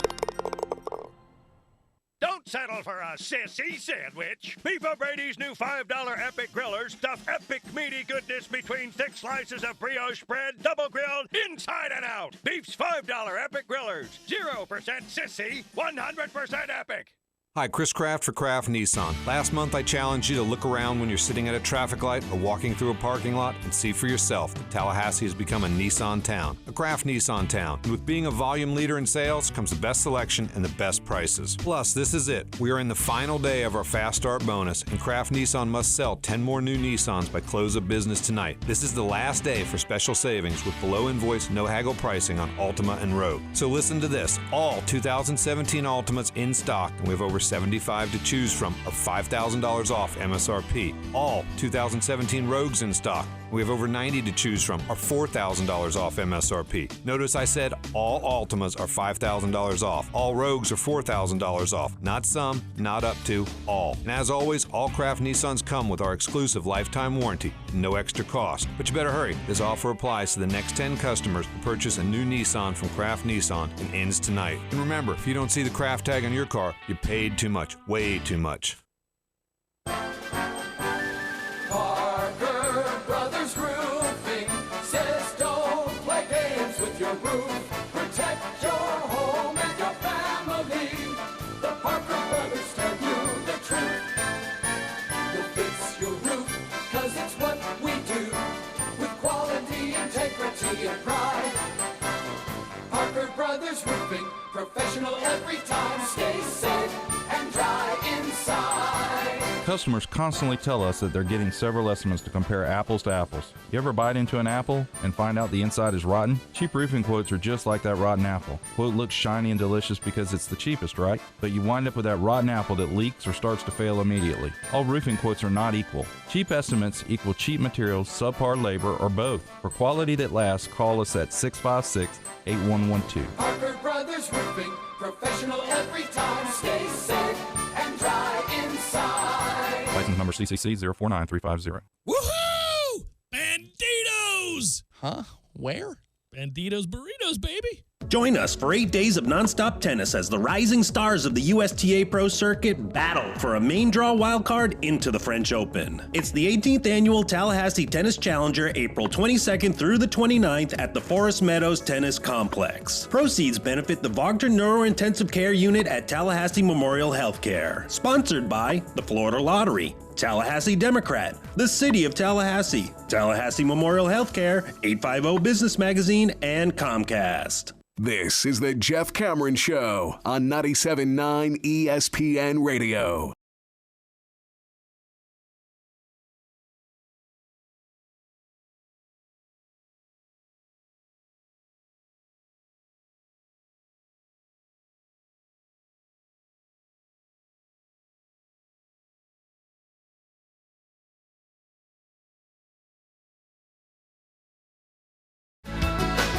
I don't know if you saw it. You did, certainly, Tom. The vendor in the Mets-Phillies game that wore a line drive in the upper thigh. At first, I thought certainly he had been hit in the jewels. But in a weird way, first of all, it's funny. Anytime somebody gets hit with a baseball or a flying bat, it's just funny. Unless they die. Other than that. Or if the bat's broken and it's a shard of the bat. Right, then you're not. No, that's not good. The obvious, I shouldn't have to say, situations where somebody is maimed or killed aren't funny. Aside from those, liability, people getting hit in the face with a baseball, clocked with a bat, or a line drive off a dude's testicles is always funny. Always. But for whatever reason last night when I saw the replay of the vendor in the Mets-Phillies game, for those that missed it, go YouTube it. Vendor wears a line drive, a line shot, upper thigh. I did the frame-by-frame approach. I wanted to see if it got him in the worst possible area. It did not. It got him just left of the worst possible area. You're watching it now? I'm searching it. I'm pulling it up. My man wears one. Anyhow, the thing that made me sad about it was this. As soon as he wears that shot, he ends up going to a knee. Like he wears it, you see him kind of turn, and he goes to a knee. I want to applaud his professionalism. He did not drop the beverage bin. The beers, tall boys, I might add, remained upright. Much the same way that you and I at wild parties in college have been unfortunate enough to experience a misstep in which somebody moved the stairs on us or something along those lines. And yet, while we fell, beverage remained aloft, unspilled, unscathed, ready to be consumed. My man takes great pride. But when he goes to the knee and the fans go to check on him, tall boys in hand, I thought that he must be thinking to himself, and it thus made me very sad, F my life. I am a grown-ass man at a baseball game carrying around 50 pounds of beer on my shoulder, slogging through the aisles. Nobody cares about my sorry life. I dole out these beers for dollar tips to drunks, and now I've just worn a baseball in the thigh.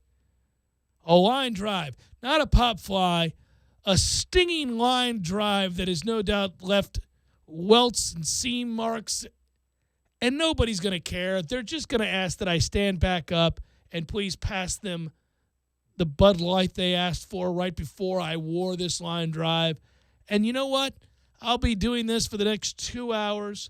I'll go home, and tomorrow I'll get up and do it all again for next to nothing.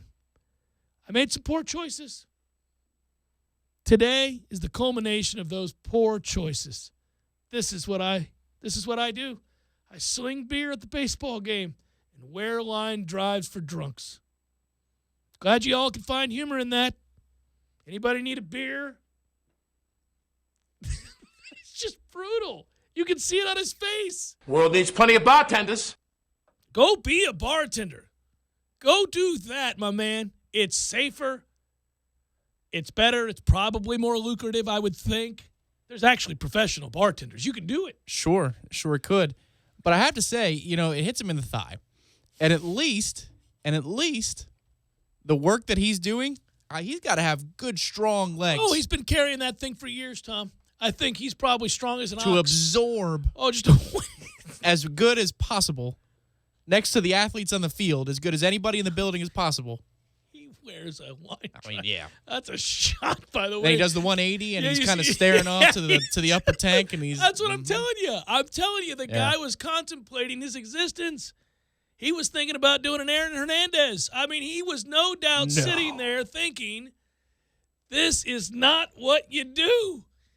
How did I get here? There was that fork in the road 18 years ago. I knew it then. And why did I go right? Because today my left leg is hurting. At least the Marlins weren't in town and it wasn't Stanton, man. Oh, you are very lucky it wasn't Stanton. It would be like the Patriot, that scene with the cannonball. Yeah, Adrian Beltre or somebody like that, line and went off your thigh. Hell, Cespedes. That's not what you do. No, can't have that. That's a toughie. But it's funny because I went from chuckling, I laugh at others' expense all the time. I find humor when those fall, and I do. When we have an idle hour or so, often I can find you on the YouTube channel looking at the fat people falling. Yeah, not hour. Oh, I love it. Yeah, it's the best. I wasn't going to say explicitly what it was. Fat people falling. Can't get enough of it. The more fat people that fall, and that's videoed, the better we all are. It's just wonderful escapism. But when I say this poor man, I went from laughing. I went from that, look at that poor bastard wore that one, ha, ha, ha. Then they showed him again, and they showed him do the 180, and they again showed the going to the knee, the staring off into the heavens, the contemplation of the poor choices, the F my life look as he tried to get his wind. Now, I'll grant you, I don't know anything about this man. That vendor may, in fact, that might be the pinnacle. That might be the best he could do. And in which case, I say, rock on, champion. You do what you can do to get by in this world. Maybe he wasn't acquitted with the skills to do much else. And that's, there's nothing you can do about that. We should all thank our lucky stars that we can do more.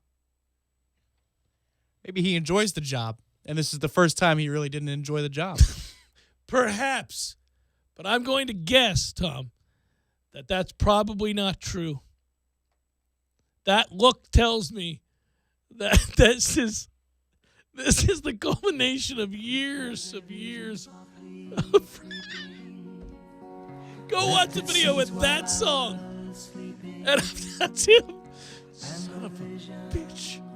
That was planted. Why did I do this? Why am I here? I'm 52 years old, and I just wore a line drive in my left thigh. I've got jeans that don't fit, and these people are laughing at me, asking for a tall boy. And I got to come back here tomorrow for a freaking day game, and it's going to be hot as Hades. My life! Neath the halo of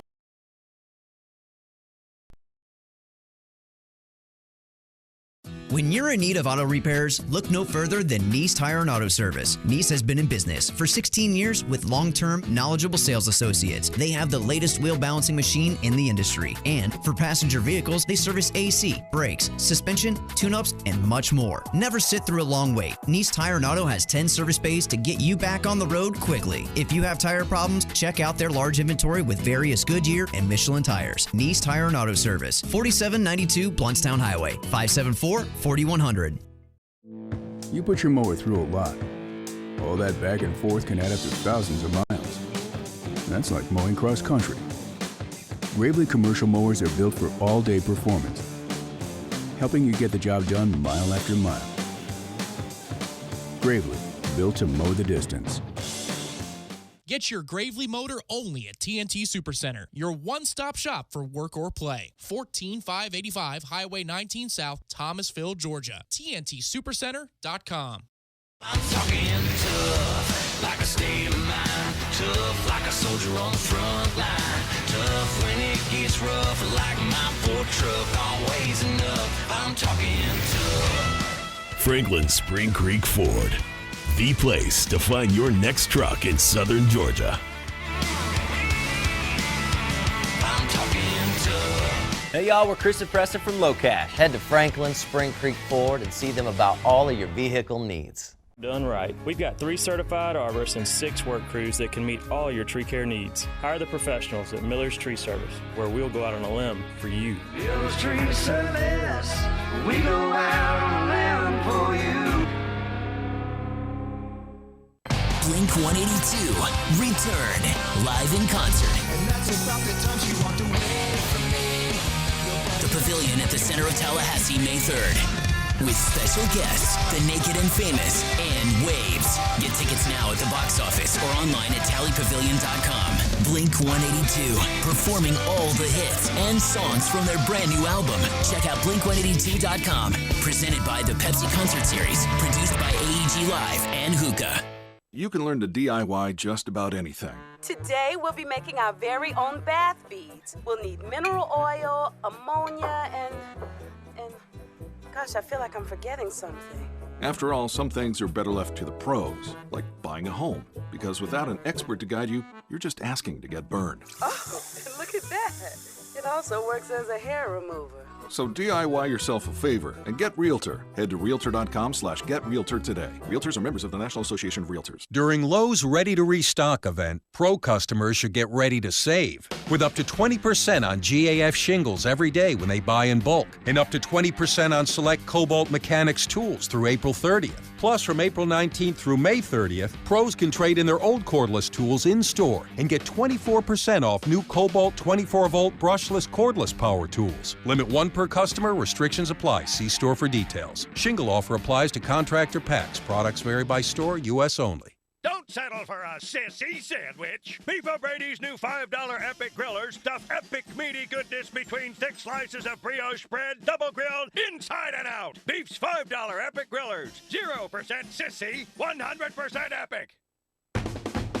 97.9 ESPN Radio would like to congratulate Leon's Anna K. Ford, April's female winner of the Dale Earnhardt Jr. Buick GMC Cadillac High School Scholar Athlete of the Month. Anna K. is a double varsity sport athlete playing volleyball and tennis all 4 years at Leon. She serves as captain of the tennis team and helped lead the Lions volleyball team to a state Final Four appearance. Anna K. has a perfect 4.0 unweighted GPA, never scoring less than an A in any class throughout high school. She is a member of 2 honor societies, organized Leon's Dance Marathon raising money for cancer research, and is a youth lector at St. Peter's Anglican Church. As the April female winner of the Dale Earnhardt Jr. Buick GMC Cadillac High School Scholar Athlete of the Month, Leon's Anna K. Ford is now qualified as a finalist for the Dale Jr. $2,500 End of the Year Scholarship. Check out all of the Athlete of the Month winners by visiting our website, ESPNTallahassee.com, and to help support the folks at Dale Jr., check them out on the corner of Capitol Circle Northeast and Miccosukee, or by visiting online at Dale Earnhardt Jr. BuickGMCCadillac.com. We lead busy lives. That's why Superlube offers quick and convenient service with no appointment necessary at any of our 19 area locations. And remember, Superlube offers a free top-off service between oil changes, checking and topping off fluids, and tire pressure. But did you know that right now when you buy one wiper blade, you get one free, just in time for Tallahassee's rainy season? Superlube it every 3 months or 3,000 miles. How I love to Superlube my car. Yes, sir. Tee it up at the Edwin Watts Golf Demo Day this Friday from 11 till 4 at the Killearn Country Club driving range. Get custom fit by reps from Ping, TaylorMade, Callaway, Cleveland, Srixon, Bushnell, Mizuno, and Wilson. Specials include $20 off fairway woods, $199 and up, $25 off drivers, $299 and up, $75 off of iron sets, $699 and up, and 50% trade-in bonus when you buy a new set of Callaway Face Cup irons. Some restrictions may apply. Don't miss the Edwin Watts Demo Day, Friday from 11 till 4 at Killearn Country Club. Hi, I'm Pastor Richard Ledford. I want to invite you to join us at Restoration Place, Tallahassee this Sunday morning at 9:30 a.m. or 11:30 a.m. We're located just north of Fred George on Monroe at 3881 Monroe Street. For more information, check us out at myrpt.org. That's Restoration Place, 9:30 a.m. and 11:30 a.m. See you there Sunday morning. Live from the Dale Earnhardt Jr. Buick GMC Cadillac Studios in the capital city of Tallahassee, this is the Jeff Cameron Show on 97.9 ESPN Radio.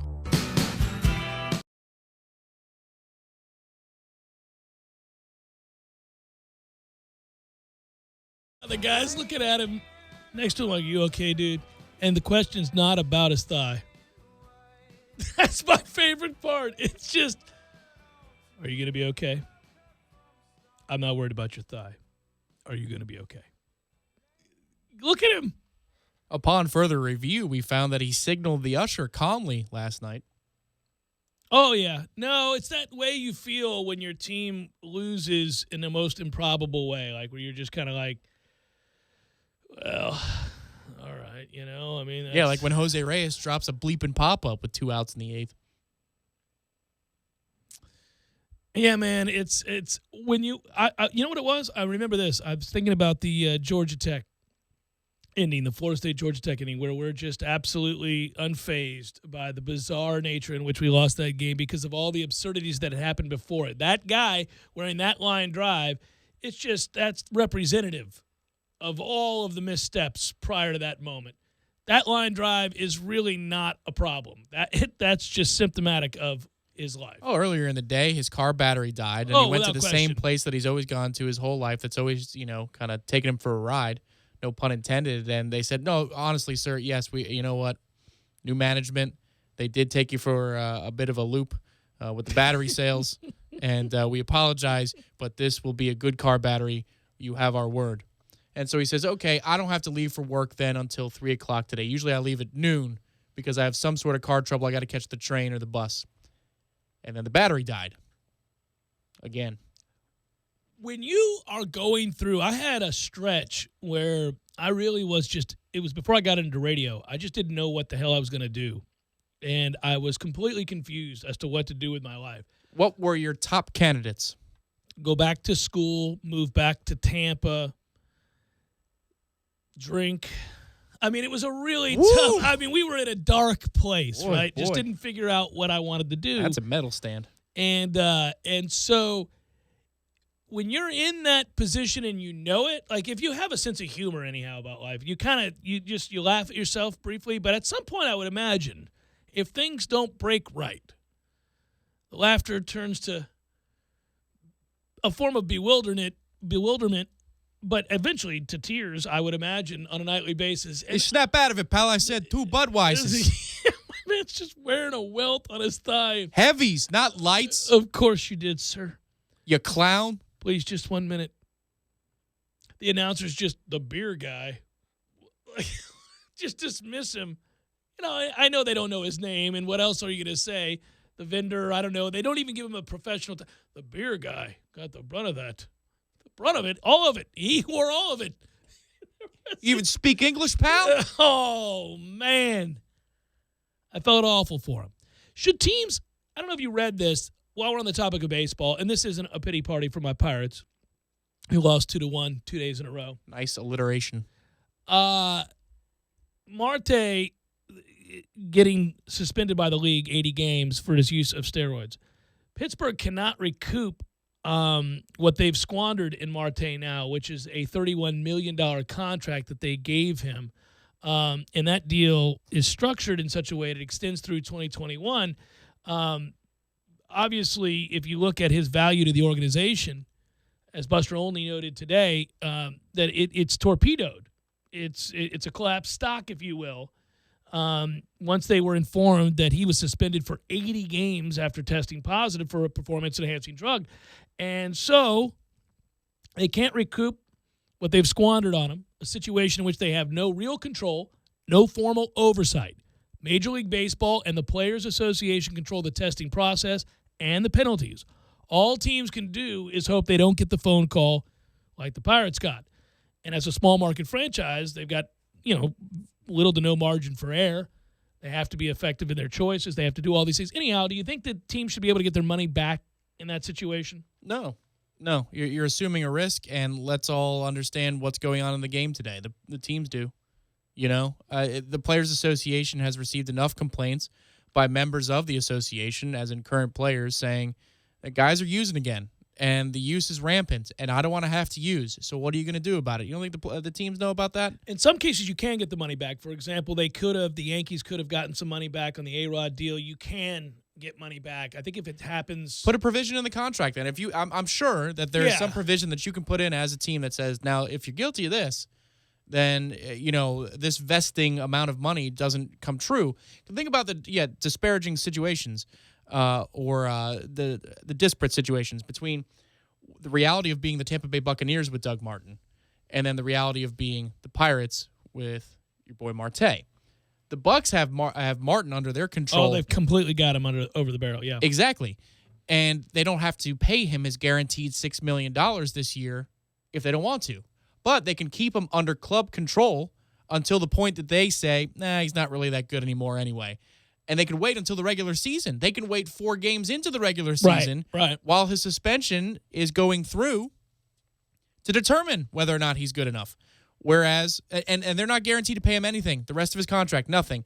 That's the strength of the union. Whereas the Pirates, the day you sign, unless you put provisions in the contract, is the day that you're guaranteed every dime that you sign for. The unfortunate thing for a team like Pittsburgh, and I know that happens to be my favorite team, and people might think I'm only really looking at that because it is. But, in the case of the Pirates, they get screwed because Young-Ho Gong is stuck in South Korea in visa purgatory. He can't get back to the States. So your number one power hitter is gone. You can't get him back. He's not allowed to come back into the country currently. Your most important, by far and away, your best defensive player and what was likely to be your best offensive player, excluding home runs, is now gone for 80 games. And this will be McCutcheon's probably last year. So you want to talk about that news yesterday essentially being the sound of a window closing. That's just what happened. And there's nothing they can do. It's a terrible situation for them to be in, and I mean that objectively, not as a fan. As a fan, I'm disappointed. I'm devastated. But they're screwed. Like that his suspension isn't just another guy getting popped. Like Jerry Mejia is permanently banned from baseball in 2016. I'm looking at all the guys that have been popped recently. Marlon Byrd is suspended for 162 games. Taylor Teagarden. D. Gordon was 80 games a year ago. Almonte was 80 games a year ago. Raul Mondesi, the shortstop, was 50 games a year ago. A lot of these teams, a lot of these guys are very easily replaceable, and they're either with organizations that have, a deeper roster or more money. Pittsburgh is done. I mean, he effectively just cost them their last season of hope. It speaks to the lack of star power in baseball as a sport right now, that he is one of the most talented and versatile players across the sport. And people, by and large, that are listening to this are going, who cares about Marte? Like, who is this guy? Well, he's actually a really important player in the discussion of the game. Well, he's a really, really, really good player, yeah. And he's one of those young stars that you just don't know who they are. It's akin to hockey that way. Well, it's because he doesn't speak very good English, and I really think it has to do with the fact that he's foreign-born. He's not a guy that they parade out in front of the camera. He's an all-star. He's an all-world player. He plays the game with great enthusiasm. Now, he didn't help himself now. He's really not going to be a star of the game because you get popped for PEDs. You're in deep trouble there. His reputation is shattered, and that's on him. But I'm not saying that's a pity party. I think if it was Matthews' guy, Nolan Arenado, and he got pinched for 80 games, I think the baseball outlets definitely Matthews' guy would cover this Arenado suspension as a big deal. But again, by and large, people around the country would say, who is Arenado? Who cares? The problem is, too, also the markets. I mean, Colorado's like the forgotten franchise of baseball. I don't think anybody cares about Colorado other than the people there. But Ken Griffey Jr., thrived in Seattle. You know what I mean? Like there was a time where it didn't matter what market you were in. Ken Griffey is a Hall of Fame. Maybe Nolan Arenado gets on to begin, but Griffey was truly. Couldn't we say that Mike Trout is on that path? Yes, he is. Mike Trout is on that path. By and large, people don't know Mike Trout like they know Bryce Harper. They know freaking Bryce Harper, who he is, if they know baseball. Well, if you're kind of douchey, you get an opportunity to maybe be well known for the wrong reasons, and he is, with the hair flip and all the other stuff. Plus, he's on the East Coast. He's in D.C. People know Mike Trout. I wish he were in, frankly, in a weird way, I wish he was with the Dodgers or something, because I think then they would have the face that you're talking about to promote. He'd be in that kind of a media market. Maybe it's just that's not the way baseball works. I mean, for example, you can't for a long time. I'll use the NHL. You love the NHL. I like the NHL. Well, Gretzky was a phenomenon across sport. Everybody knew the great one. And front cover of Sports Illustrated, and everybody. With Lead SportsCenter when he was traded to St. Louis from L.A. Yeah. That was the day and age when SportsCenter was really blowing up. When he left Edmonton. Sure. I mean, it was stunning, that was going to happen. That he was going to Los Angeles, of all places. Then they traded him to the Blues, right. And that was front page. And then he went to the Rangers to play with Messier. And then all of a sudden, people remembered who Messier was all of a sudden again. Oh, wait a minute. Wasn't that the guy he was great, with the Rangers? Bald guy. And wait a minute. Didn't he play with Gretzky at Edmonton too? Yeah. Well, the point is that he transcended hockey. But there's not a player in the NHL that you would say, and there have been players, you might even argue some better than or equal to Wayne Gretzky.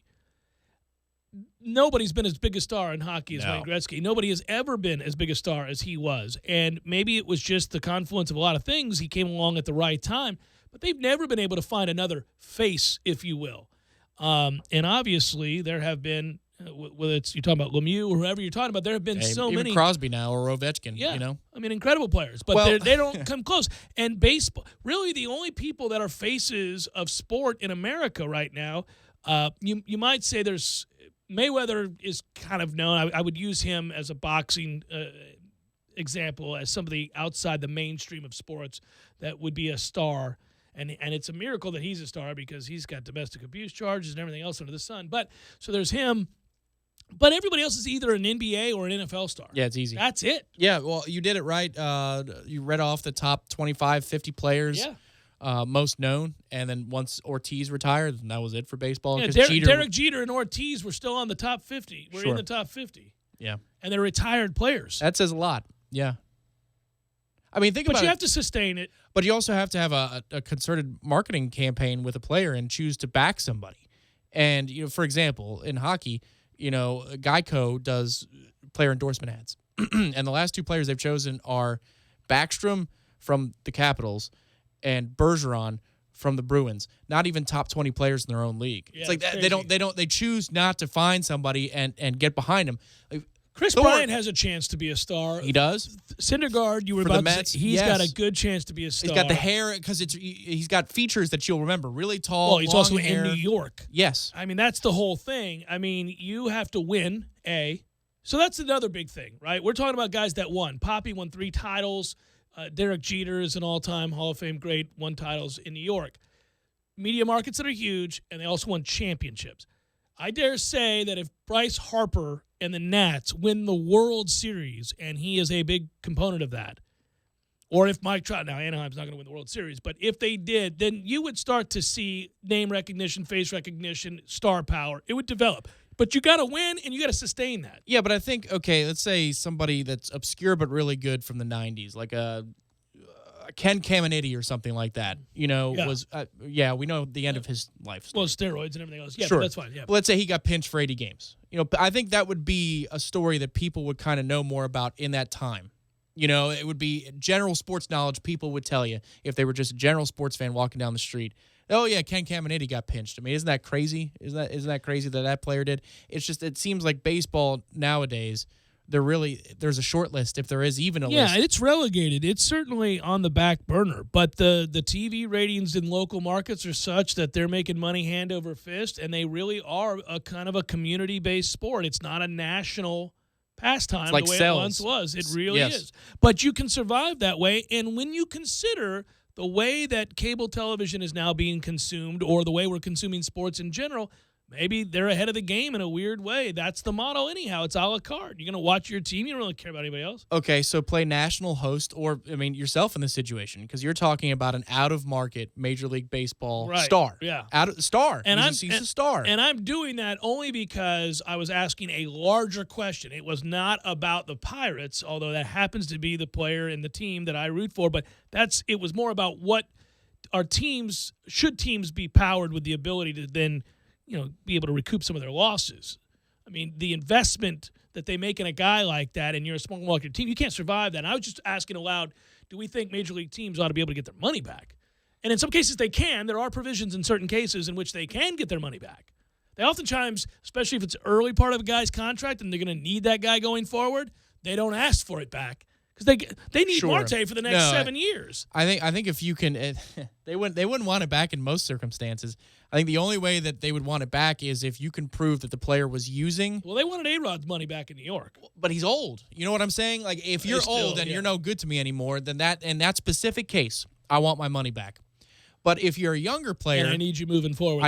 Forward. Or if you're a younger player who drops off without the use, then they're going to want to retroactively go back and say, well, when we signed the contract, you amassed these numbers, but it's been proven that during that period of time you were using steroids. So therefore, we signed the contract with not everything was brought to the table.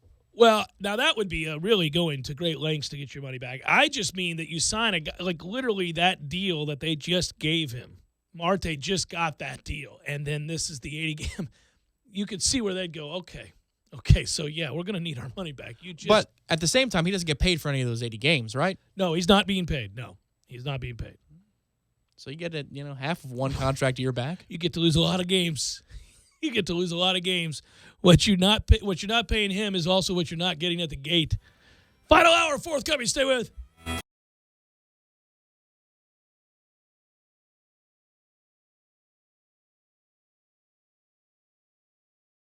When you're in need of auto repairs, look no further than Nice Tire and Auto Service. Nice has been in business for 16 years with long-term, knowledgeable sales associates. They have the latest wheel balancing machine in the industry. And for passenger vehicles, they service AC, brakes, suspension, tune-ups, and much more. Never sit through a long wait. Nice Tire and Auto has 10 service bays to get you back on the road quickly. If you have tire problems, check out their large inventory with various Goodyear and Michelin tires. Nice Tire and Auto Service, 4792 Bluntstown Highway, 574-4100. You can tell a lot about a tractor by its warranty. That's why Mahindra makes the toughest tractors on earth.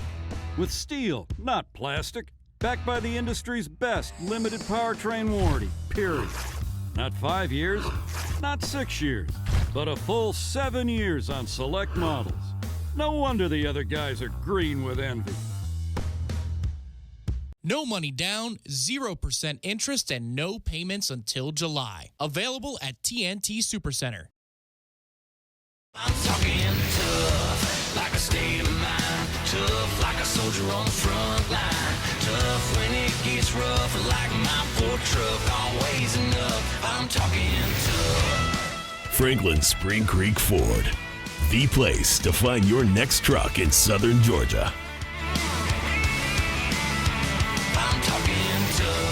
Hey y'all, we're Chris and Preston from Low Cash. Head to Franklin Spring Creek Ford and see them about all of your vehicle needs. ESPN Radio, Saturdays at 6 a.m. with Fishing Florida Radio. Listen to the three amigos, Boudreaux, Steve Chapman, and Captain Mike Ortega as they catch you up to speed on what's new and biting in the North Florida region. Big-time guests, celebrities, interviews, and 3 hours of the fishing info you need. Fishing Florida Radio is brought to you by Sea Quarters Marina off Highway 98 in Carabel. Sea Quarters, your full-service marina. Watch your favorite Knowles get drafted live at Hobbit American Grill, voted best wings in Tallahassee by Tally Awards 3 years in a row. Thursday, they have the Lucky Sevens, $7 domestic pitchers after 7 p.m. 7 days a week, locally owned and operated since 1978. Hobbit American Grill keeps it local with a wide variety of locally crafted beers plus a full bar. Experience the surprises with plenty of NFL draft specials. Hobbit American Grill, 3 locations to choose from: 400 Capitol Circle Southeast, 2020 West Pensacola Street, and 5032 Capitol Circle Southwest. Online at myhobbitonline.com. There's a new 7-year tractor warranty in town. Now, only Mahindra tractors have the industry's best 7-year limited powertrain warranty. That's right, not 5 years, not 6, but a full 7 years. Only on the world's #1 selling tractor, Mahindra. No money down, 0% interest, and no payments until July. Only at TNT Supercenter. Go see Clint and the friendly staff to get your next Mahindra tractor. TNTSupercenter.com. Warranty on select models. See Mahindra warranty policy for details. When you're in need of auto repairs, look no further than Nice Tire and Auto Service. Nice has been in business for 16 years with long-term, knowledgeable sales associates. They have the latest wheel balancing machine in the industry. And for passenger vehicles, they service AC, brakes, suspension, tune-ups, and much more. Never sit through a long wait. Nice Tire and Auto has 10 service bays to get you back on the road quickly. If you have tire problems, check out their large inventory with various Goodyear and Michelin tires. Nice Tire and Auto Service, 4792 Bluntstown Highway, 574-4100. Don't settle for a sissy sandwich. Beef O'Brady's new $5 Epic Grillers stuff epic meaty goodness between thick slices of brioche bread, double grilled, inside and out. Beef's $5 Epic Grillers. 0% sissy, 100% epic. Broadcasting live from the Dale Earnhardt Jr. Buick GMC Cadillac Studios. This is 97.9 ESPN Radio, WTSM, Woodville, Thomasville, Tallahassee. Tallahassee Sports Center.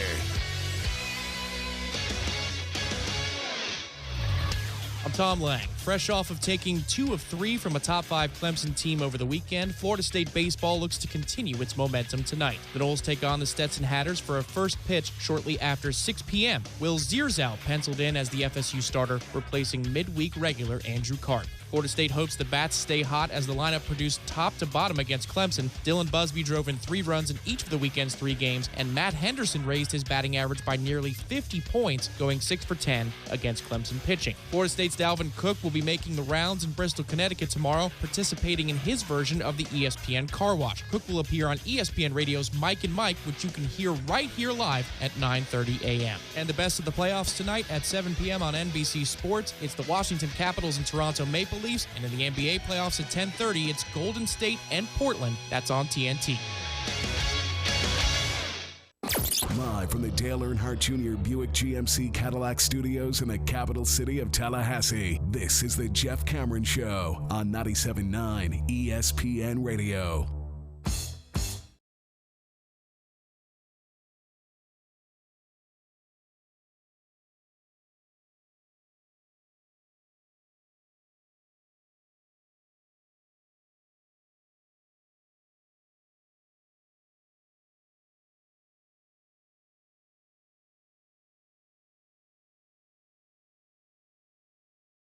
Final hour of the Jeff Cameron Show, at least for today. Thanks for tuning to it and a fine Ballsmic Wednesday to you and yours. I'm Jeff, that's Tom. We're online, ESPNTallahassee.com. That's where you go to listen live via the streaming free always. Don't miss anything, but if you do, we got you covered. All 3 hours going to be posted both on iTunes and in our own audio vault. You don't have to miss anything, but if you do, remember we got you.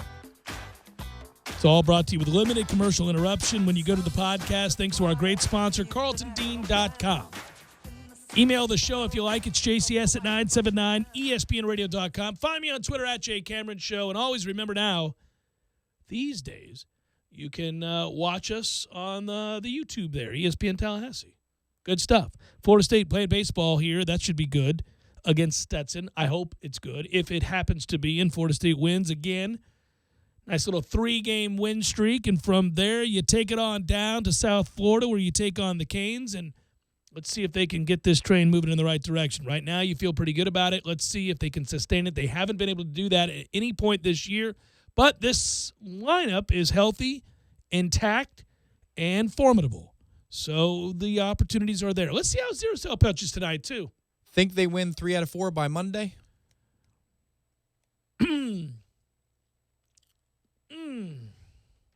It all depends on tonight. So you're thinking they're taking 2 out of 3 in Miami? I do think they're going to take 2 out of 3 in Miami. I think that's the most important thing. But it'd be nice to have 3 out of 4. I'd love to win this game tonight and go down there with that kind of a run going. I don't think it's imperative, although at this point every win really is a big deal because of the season they've had. But I just want to see this lineup continue to be trotted out there. This lineup, the one that we've watched win the series against Clemson, and the one that they envisioned before the year began, because it's lengthy in terms of the ways that it can hurt you up and down the order, and it's got enough left and right. It's got speed. It's got a lot of things going for it. It's got power. It's got guys that have yet to play really well that we know can. Taylor Walls being, along with Cal Raleigh, being chief amongst them. If those 2 guys begin to play to their abilities, to what we know they can do, to in both cases what they've proven to be able to do prior to this year, man, they are a really good lineup. And they're already scoring a lot of runs compared to a lot of other college baseball teams. So the offense is good. It has a chance to be a very good offense. Now they've got other ways that they lose games, so it's not like I'm writing them in and saying that they're going to be the team that goes on this great run, because they don't run the bases well. They don't pick up the baseball that well, and they're not incredibly gifted as a pitching staff.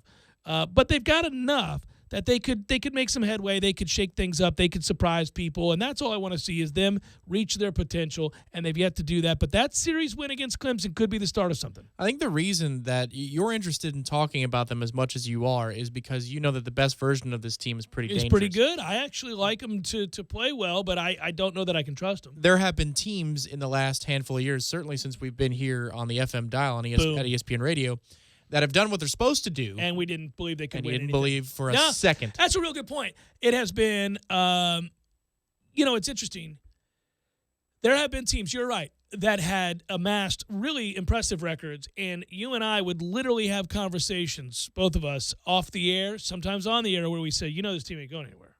This team's not going anywhere. They can't pitch, or they don't do this well enough, or the first time they run into a 2 lefty. years ago, they can't hit. Yeah, and we knew it, right? We just knew it. Especially the moment they got paired with the Gainesville Regional 2 years ago. You know that. You know how that season was going to end. Yeah, peace out, right? And here's the thing about that.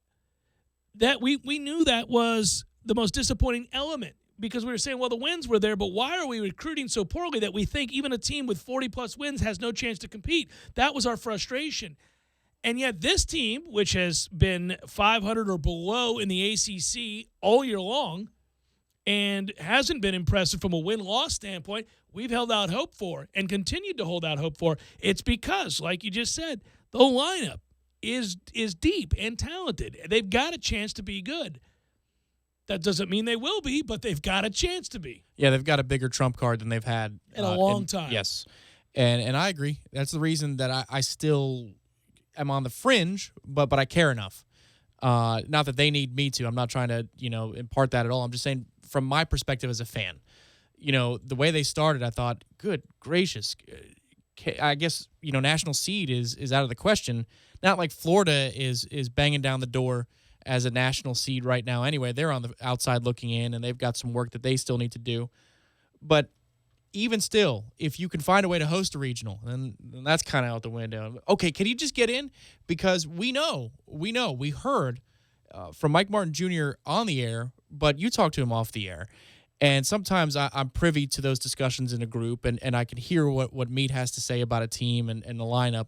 And there are years where when we got to the postseason, we'd come on the air and say, baseball needs to be baseball in order for this team to get to Omaha. And then if it gets to Omaha, baseball needs to be baseball for us to get to that series, that best of three to win it all. Yeah, a lot of things had to happen. Baseball doesn't have to be baseball for this team.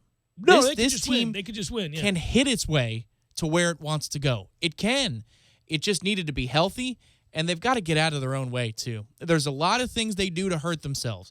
And it's not just about slumps. I'm talking about things that are easily correctable, things that you can steer clear from, and that's poor running of the bases. Yeah.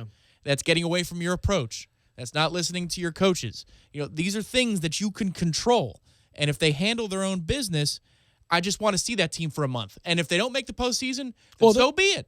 Well, they should. If they handle their business, they will make the postseason. I mean, if they go on and win series, that's why the Clemson series was so big. You have finally beaten a really good baseball team whose RPI was 4 going into the series, one of the better teams in the country. That was a significant series win, which sets up the opportunity now that if they reach their potential and win series, obviously against Miami this weekend down there, and you've got the non-conference series that still remains. Well, there's one Pacific. Yeah, that doesn't do anything but I'm just for saying, you. Well, but just amasses wins is all I'm saying. Sure. So if you were able to Virginia, do those, Wake Forest, Louisville, the other weekend series. Well, you're going to lose the series down in Louisville in all likelihood on the road against one of the best baseball teams in the country. But, I mean, listen, you got to find a way to make hay in that Wake series. We think it's going to come down to that and how well you perform. But to me, again, the joy will lie in watching the antithesis of Florida State baseball over the last 30 years, right? This team play not so well during the regular season, opposite of what we always see,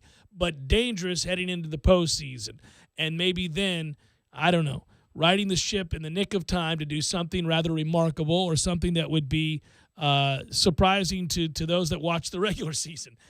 Because that's happened elsewhere. We've watched it happen lots of places. Much to our chagrin, it's always been something that really pissed us off. Yeah, there's a fundamental difference between, the teams of the last few years where you say, well, you've given yourself the best chance versus this team where you say, can you just give yourself a chance?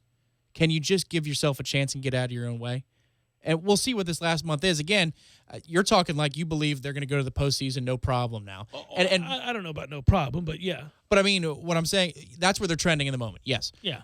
But if they lose 2 or 3 down this weekend in Coral Gables, then we're kind of right back where we started, aren't we? Yeah. No, it will be. Well, it's funny. I mean, it's I think it's a little bit like look with all the foibles we've pointed out, and then also said, well, but there's also this talent over here.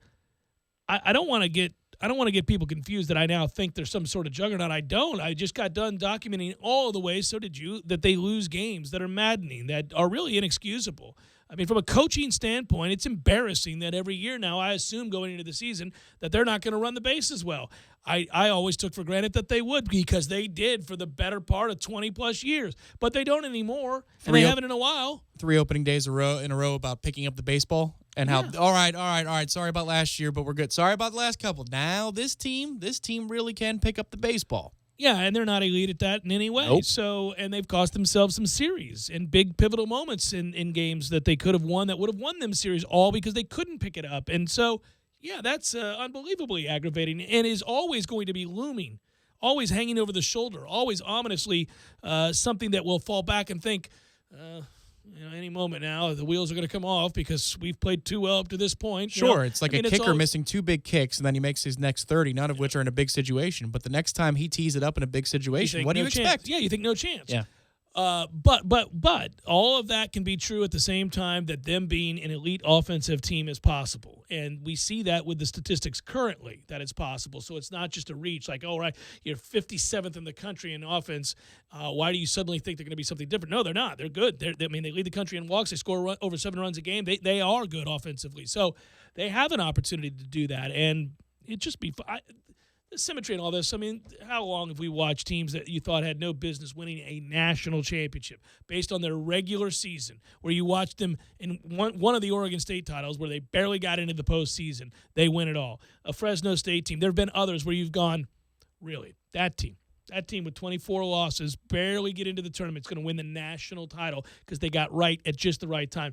Well, I would laugh my ass off if, in fact, after all these years of putting together some of the most stellar seasons college baseball's ever seen, all to come up just short, this team does something completely different and joins all those others that we thought didn't have the right to go on a run like that. Who are you? Yeah, didn't earn it. Kareem Garcia. Jeff Cameron Show, 97.9 ESPN Radio.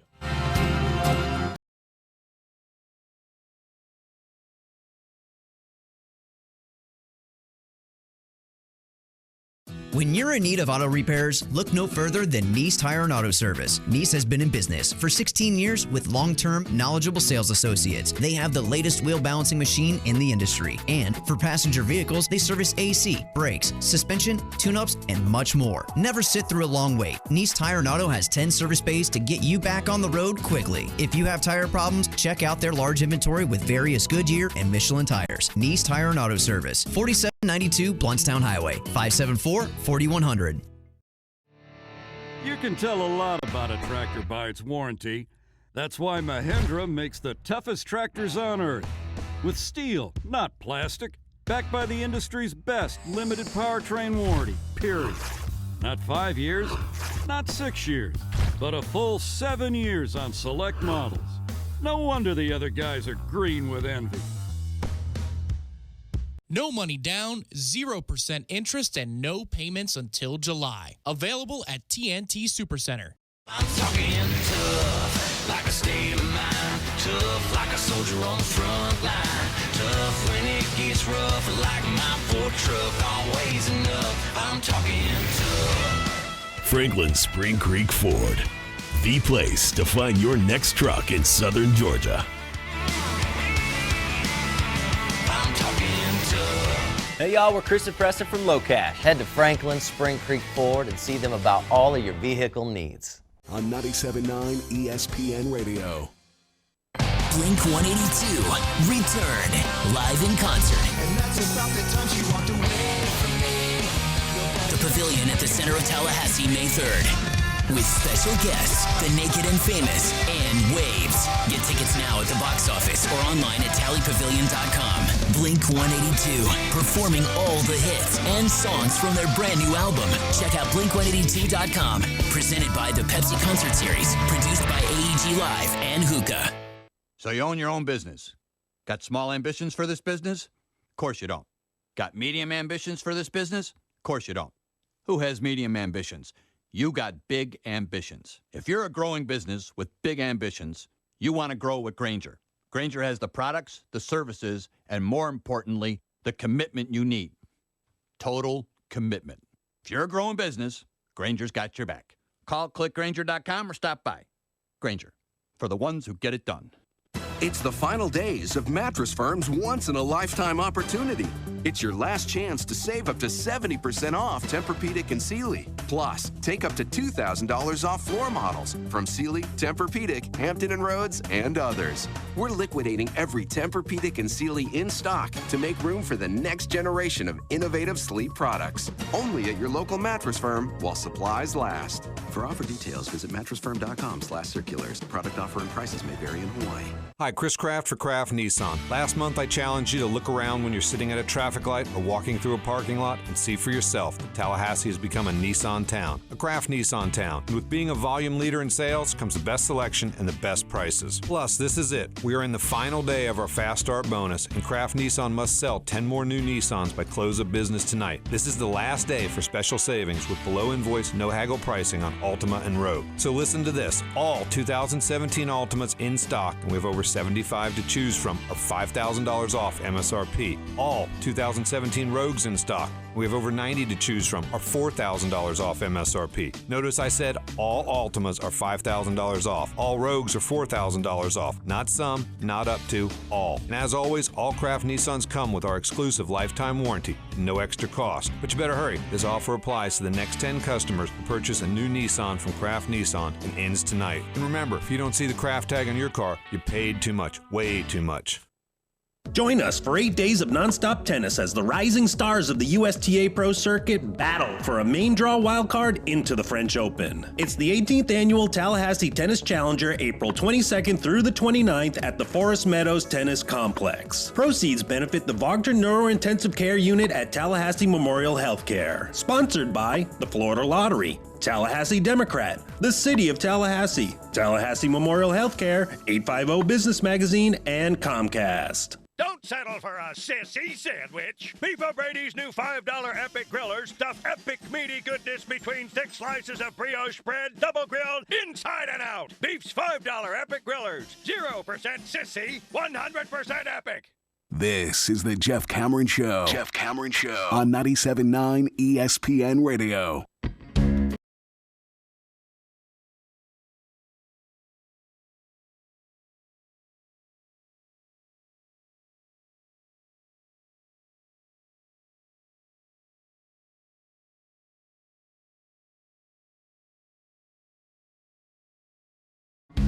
Jeff Cameron Show, 97.9 ESPN Radio on a Balls McWednesday that sees Bill O'Reilly fired by Fox and Aaron Hernandez dead. For some people, it's a great day. I'm not saying that news is something to celebrate, no. But it should be certainly noted. I did take notice of the way that ESPN covered it. I was curious to see what our company would do, and this morning they kind of took on that pall of sort of sadness and pity. And I thought, which of the talking heads for ESPN will take issue with that approach to addressing the subject of Aaron Hernandez killing himself in prison?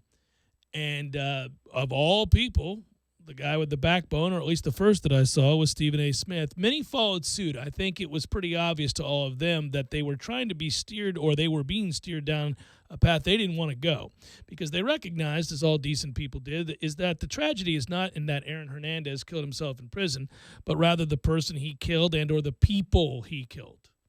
This argument is used too often, I think, but in this instance it's true.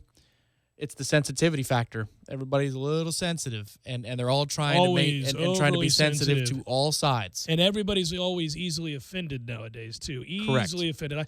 I always bristle. I hear people say, oh, well, that's offensive. There's virtually nothing that's offensive. Very few things are offensive. I mean, very few. I mean, unless you have incredibly soft, weak sensibilities and you're offended by all things, such as language or off-color jokes or what. And I'm not talking about racist things like that. I'm not talking about stuff like that. That's offensive. I'm talking about facts are facts. When things are the way they are and then something plays out that is entirely predictable, you can't then be taken aback by it. I mean, Aaron Hernandez killing himself in prison, where he was scheduled to spend the rest of his life having been convicted of murder, is not shocking nor surprising. It's entirely predictable. It's exactly what I think most of us would do. What's he, 20-something years old? He's facing the rest of his life in prison. people, I don't know how it happened this way, but they got their facts mixed up. Because he was not convicted of the drive-by shooting of the two individuals in Boston, which he most certainly probably committed, but was able to get off on some technicalities, nonetheless, didn't absolve him and allow for him to go on and resume his life of responsibility for the murder he has been convicted of, which is that of Odin Lloyd. And the pity is with him, his family, and those who suffered greatly by Aaron Hernandez's murderous behavior. That's what made me think of today, is that his death is just another chapter in a saga that is bizarre. It's not sad. It's just bizarre. It happens. If you want to say that what led to this point, or how a talent was wasted, an opportunity thrown out the window, and that's sad to you, or that's tragic to you, I would say you're stretching the use of the word tragic, but I would say it's certainly, I guess, disappointing. I guess it's appalling. It's pathetic, but there's not a greater meaning. There's not a greater meaning here. Aaron Hernandez was a really bad guy who did really bad things most of his life, committed heinous crimes, got caught for some of them, got away with some of them, was eventually convicted and sentenced to life in prison, and faced with that reality, he hung himself in prison. There's nothing more, nothing less. That's the story. That's not a tragedy. What happened to him? Yeah, Sorry. No, it's not. It's economically good for the state of Connecticut. That's not necessarily true. There's some debate on those kinds of numbers anyhow, but that's not, I understand where you're going. Well, I mean, they weren't going to execute him. So, Well, but we're not going to go down this road. All right, well, fair enough. That said, I mean, when you heard about it, you didn't get sad. Hell no. You went, seems about right. Like, I didn't get happy either. Now, listen, I'm not one of those. The way I said that, it sounded like I was like jumping for joy. I wasn't saying like, all right. No, and there was nothing like that. I just thought, well, that seems about right. I mean, Honestly, my first thought, one less murderer in the world. Right. Could be worse. Could be worse news for the world. There's certainly a lot worse news on a daily basis. Absolutely. No, what I thought was, that was quick. So soon after the acquittal of the other two murders that he was charged with, there was more coming down the pike, apparently. And this does put a wrinkle in the whole process. He was appealing the conviction of the Odin Lloyd situation. So there was all of these, it was interesting. There's some of the legalities that I don't know, or that I don't I have never read about, so I'd have to seek to get more information and find out what that is. That might be intriguing. But short of that, I just thought that makes sense. I mean, it's weird. We don't try to, in the case of murder, certainly we don't. Like when I read about stories of somebody who passes away or dies in unfortunate circumstances or a bizarre set of circumstances, I always think, well, gosh, what would I have done, or what would that be like? Or, you fall off the Grand Canyon or something and you got time to think about it. I always think, oh, gosh, what would that be? Or that's terrible. But I don't do that for a guy that's incarcerated for murder for life. But I did think in the moment, yeah, I would do that. If I'm 27, 28 years old, I got to spend the rest of my no possibility of parole. I got to spend the rest of my life in prison. Nope, ain't happening. I'm choosing the route he chose. Yeah, the hard part again for me, I woke up, I checked social, and I saw the word tragedy thrown around. And to me, the Boston Celtics have a star guard who lost his sister this past weekend.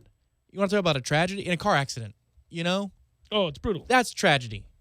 Not this guy hanging himself in a jail cell. That's correct. Yeah. Please don't use words in places they're not meant to be used. It's crazy. It's crazy. It's like you the other day. We hit the clip. Has the world gone crazy? Walter Sobchak? Yeah. I think it's fair to do this. It's fair to assess that situation as being sad in the sense that a great deal of promise was squandered.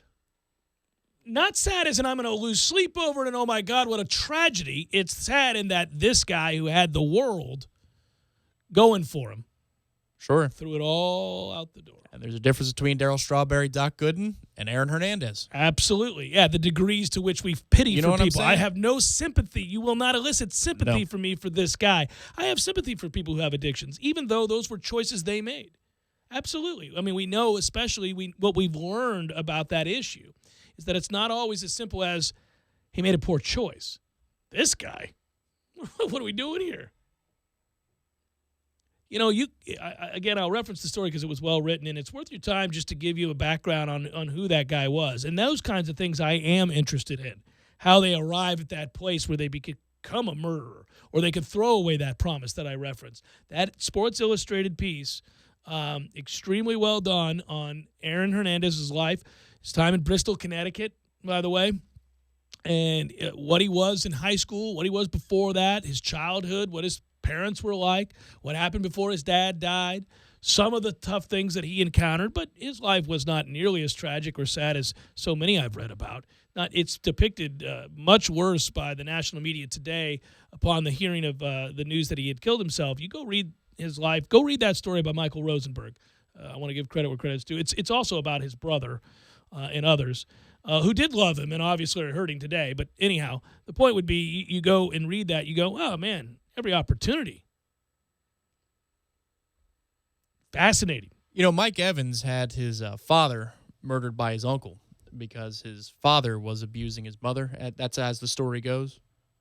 I mean, there's tragedy in that young man's early existence. Boatloads of cases of guys that are playing in all leagues and in all walks of life that have overcome much more than Aaron Hernandez did. Yeah, no, absolutely. I do get what you're saying, and that's why I wondered more about the way it was covered and how it's going to be covered and talked about moving forward than I was about anybody's feelings of sympathy or tragedy for Aaron Hernandez. Marvin Harrison, and I never want this to happen. Dude, Marvin, be careful. Marvin, no. Marvin one-time Harrison, it could get back to him. But if Marvin ran into another one-time individual, you know what I mean? And one time met one time, and the other one time got over on one time. Are we going to cover that with a somber tone and have, Rinaldi? No, but what you would do, and this is all I'm saying about even this story, is you would find it fascinating. It would be worth exploring the story of how a guy was this thing in a very public way, and then behind the scenes was this whole other person. Aaron Hernandez does fit that. I am intrigued by that story. I am fascinated by that story. And since we cover sports, and he was the second highest paid tight end of all time, that contract he signed, he did play with the world champion Patriots and was catching touchdown passes in the Super Bowl from Tom Brady. From that point to this point, or his time at the University of Florida, and I'm not doing that to take shots here on this day, but his time as an all-world player at the University of Florida, or his time as an all-world high school player where he was largely considered to be one of the best tight ends / football players really in the country coming out of high school. How you go from that to where we end up today, a suicide in prison after having been convicted and sentenced to life in prison, is a fascinating story, without question. Oh, most of these stories are. I mean, the OJ story captivated the country it's incredible. Decades ago, and it captivated it again with a series of TV shows and then documentaries. Isn't this a perfect candidate for a 30 for 30? Oh, It is a wonderful 30 for 30. The Josh Hamilton story, now, we don't know of any damage he inflicted on another human being. No, but the idea that, he was emaciated. And his grandmother's doorstep, this close to death because he was addicted to crack. Exactly. And you go from first overall pick and can't miss future star to that. These are all fascinating stories. It's just, yeah. And there are moments in those stories where I understand when they have the talking heads in Bristol come on and go through the car wash, the way Dalvin Cook will go through the car wash tomorrow morning. And these guys will take on a somber tone. They'll take on a tone of empathy, where they understand or feel bad for guys who maybe made one poor decision but had that compounded because they were genetically predisposed to addiction and they could not get out from under the control of drugs and alcohol. Certainly, they have to take responsibility. We all do in every walk of life for decisions we make. Some, obviously, have a harder time with those kinds of addictions than others. And you can watch a story like that and get the details of a story like that and find yourself very empathetic with the figures involved there. And you can say, gosh, that's got to be tough. I mean, I can't imagine feeling that compelled or strongly about cocaine or whatever it might be, right? You would never feel that way about Aaron Hernandez and his need to fit in as a kind of a fake tough guy or gangster, and his compulsion towards wanting to be seen as almost a mob-like figure, and the people that he chose to surround himself with, despite the fact that his brother and other members of the family said, please don't do that. These aren't good guys. You've got all of this going for you. We've made it out. You've got a chance. Why would you do that? Go read that story. You'll find out that the other guys made it. The other guys were telling him all along, no, stop becoming friends with these guys. They're not who you think they are. This is going to lead to you having problems, and then it led to him having huge problems like being sentenced to life in prison.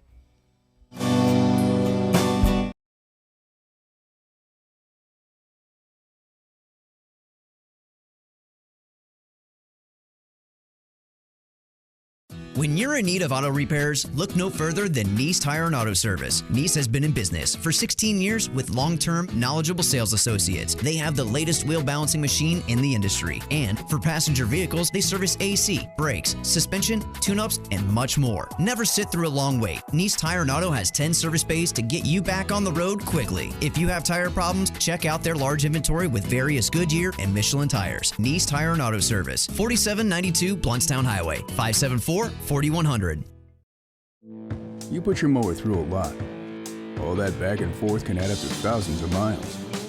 That's like mowing cross country.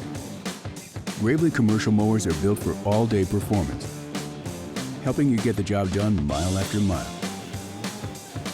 Gravely, built to mow the distance. Get your Gravely motor only at TNT Supercenter, your one-stop shop for work or play. 14585 Highway 19 South, Thomasville, Georgia. TNTSupercenter.com.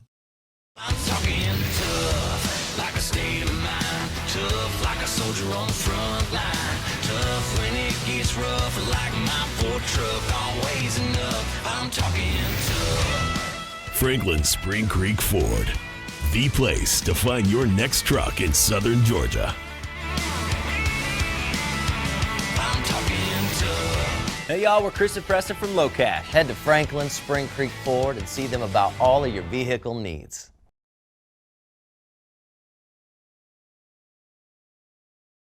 Out of a default, we can stop the wage garnishments, stop the collection calls, and stop the seizure of your tax refund. Give yourself a break, stop the stress, and see if we can help you reduce your student loan payments. One quick 10-minute call could solve them right now. So call the Student Loan Helpline now.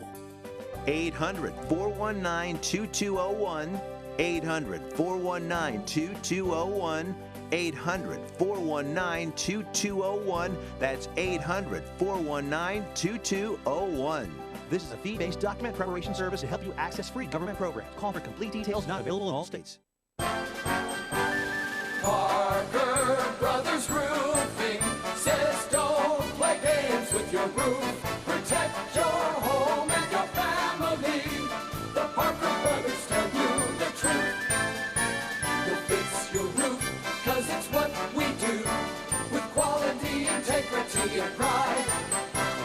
Parker Brothers Roofing, professional every time. Stay safe and dry inside.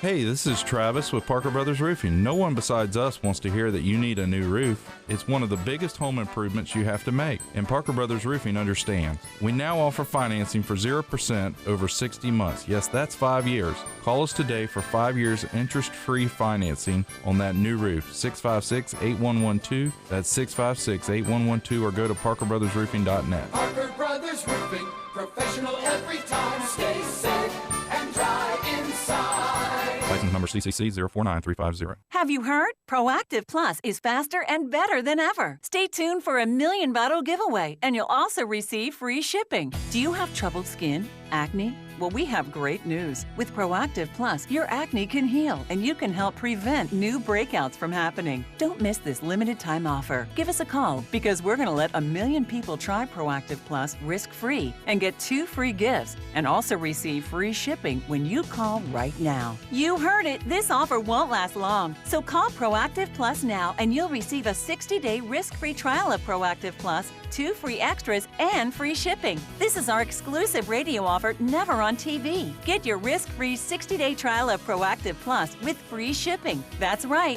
free shipping. Don't wait. 800-489-1397. 800-489-1397. 800-489-1397. That's 800-489-1397.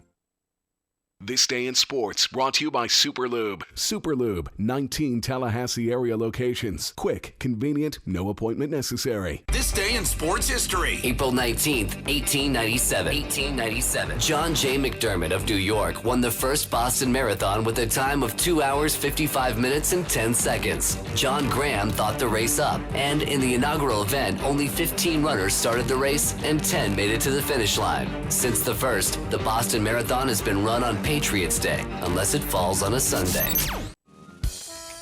At Auto and Tire Super Service Center, their goal is to keep you safe.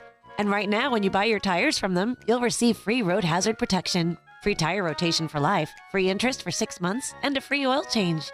And right now, get a $70 Visa gift card with the purchase of a set of Michelin tires. So when you need tires, head on over to one of their 5 Auto and Tire Super Service Centers, locally owned and operated, and serving Tallahassee for nearly 40 years. Live from the Dale Earnhardt Jr. Buick GMC Cadillac Studios in the capital city of Tallahassee, this is the Jeff Cameron Show on 97.9 ESPN Radio. Tallahassee Sports Center.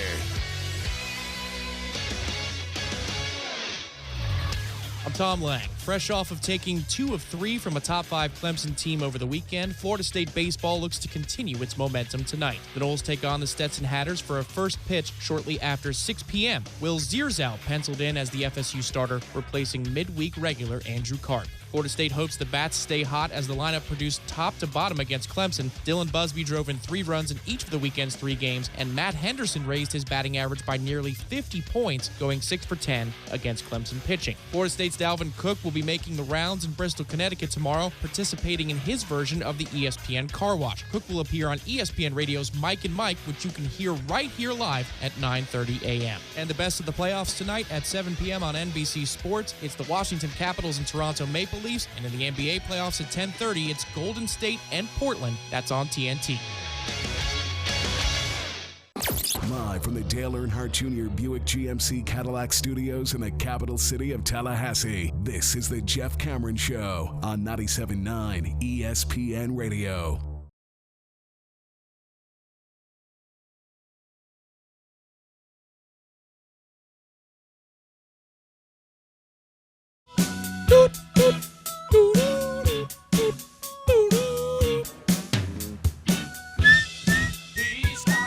I did think that my man Worth was going to hit C.B. Buckner in the face. That'd have made for a good story.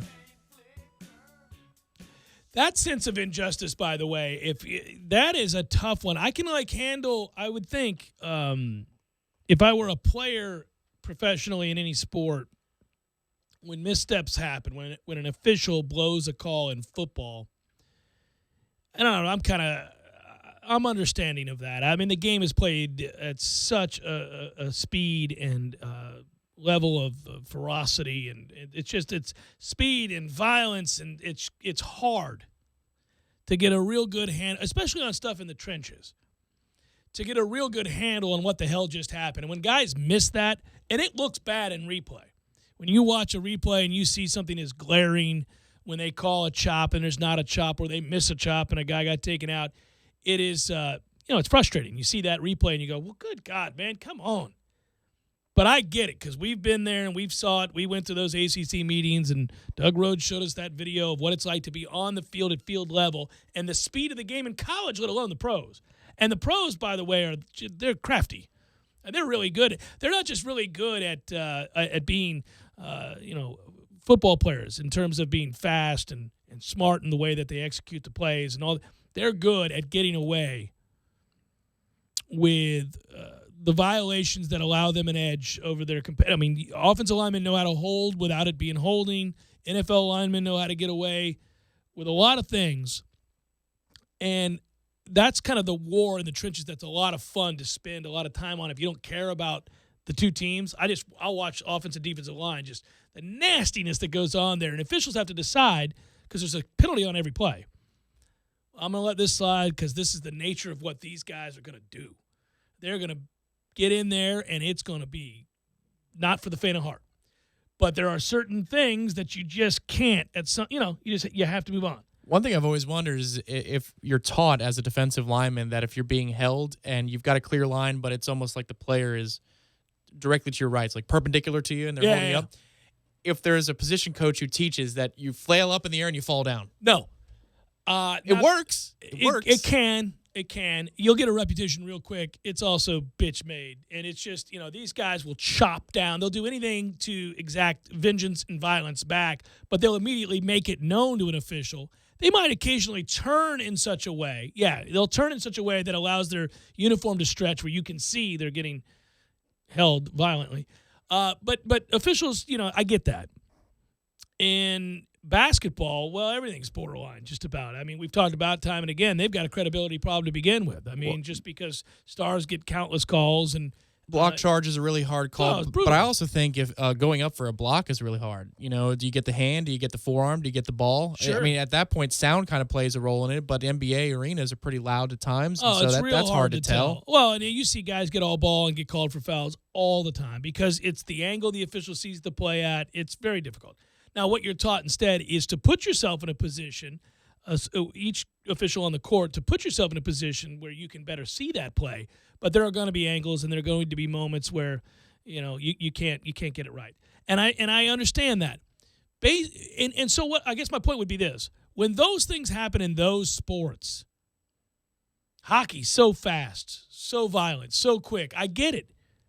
In those sports, I think if I'm a player, I just get it and I understand, and it's frustrating, and I might voice my displeasure, certainly, and explain why it's wrong, maybe even vehemently so.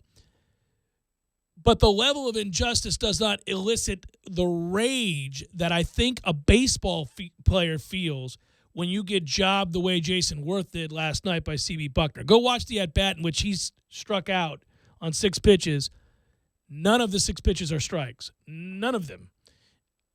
Really, none of them are close but one. I think the 3rd pitch is close. Other than that, they're all obviously balls, except for the ones fouled off or swung at. But, I mean, anyhow, he gets called out on 6 pitches, none of which are strikes. And then the end of the game, crazy scenario where he calls a foul ball where there isn't a foul ball, and he makes all the, the game is over. Everybody's going to come back on the field. Another pitch has to be made. All these things happen.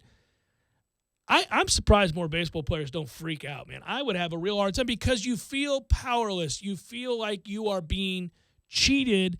And in some cases, you're probably right to believe it's intentional.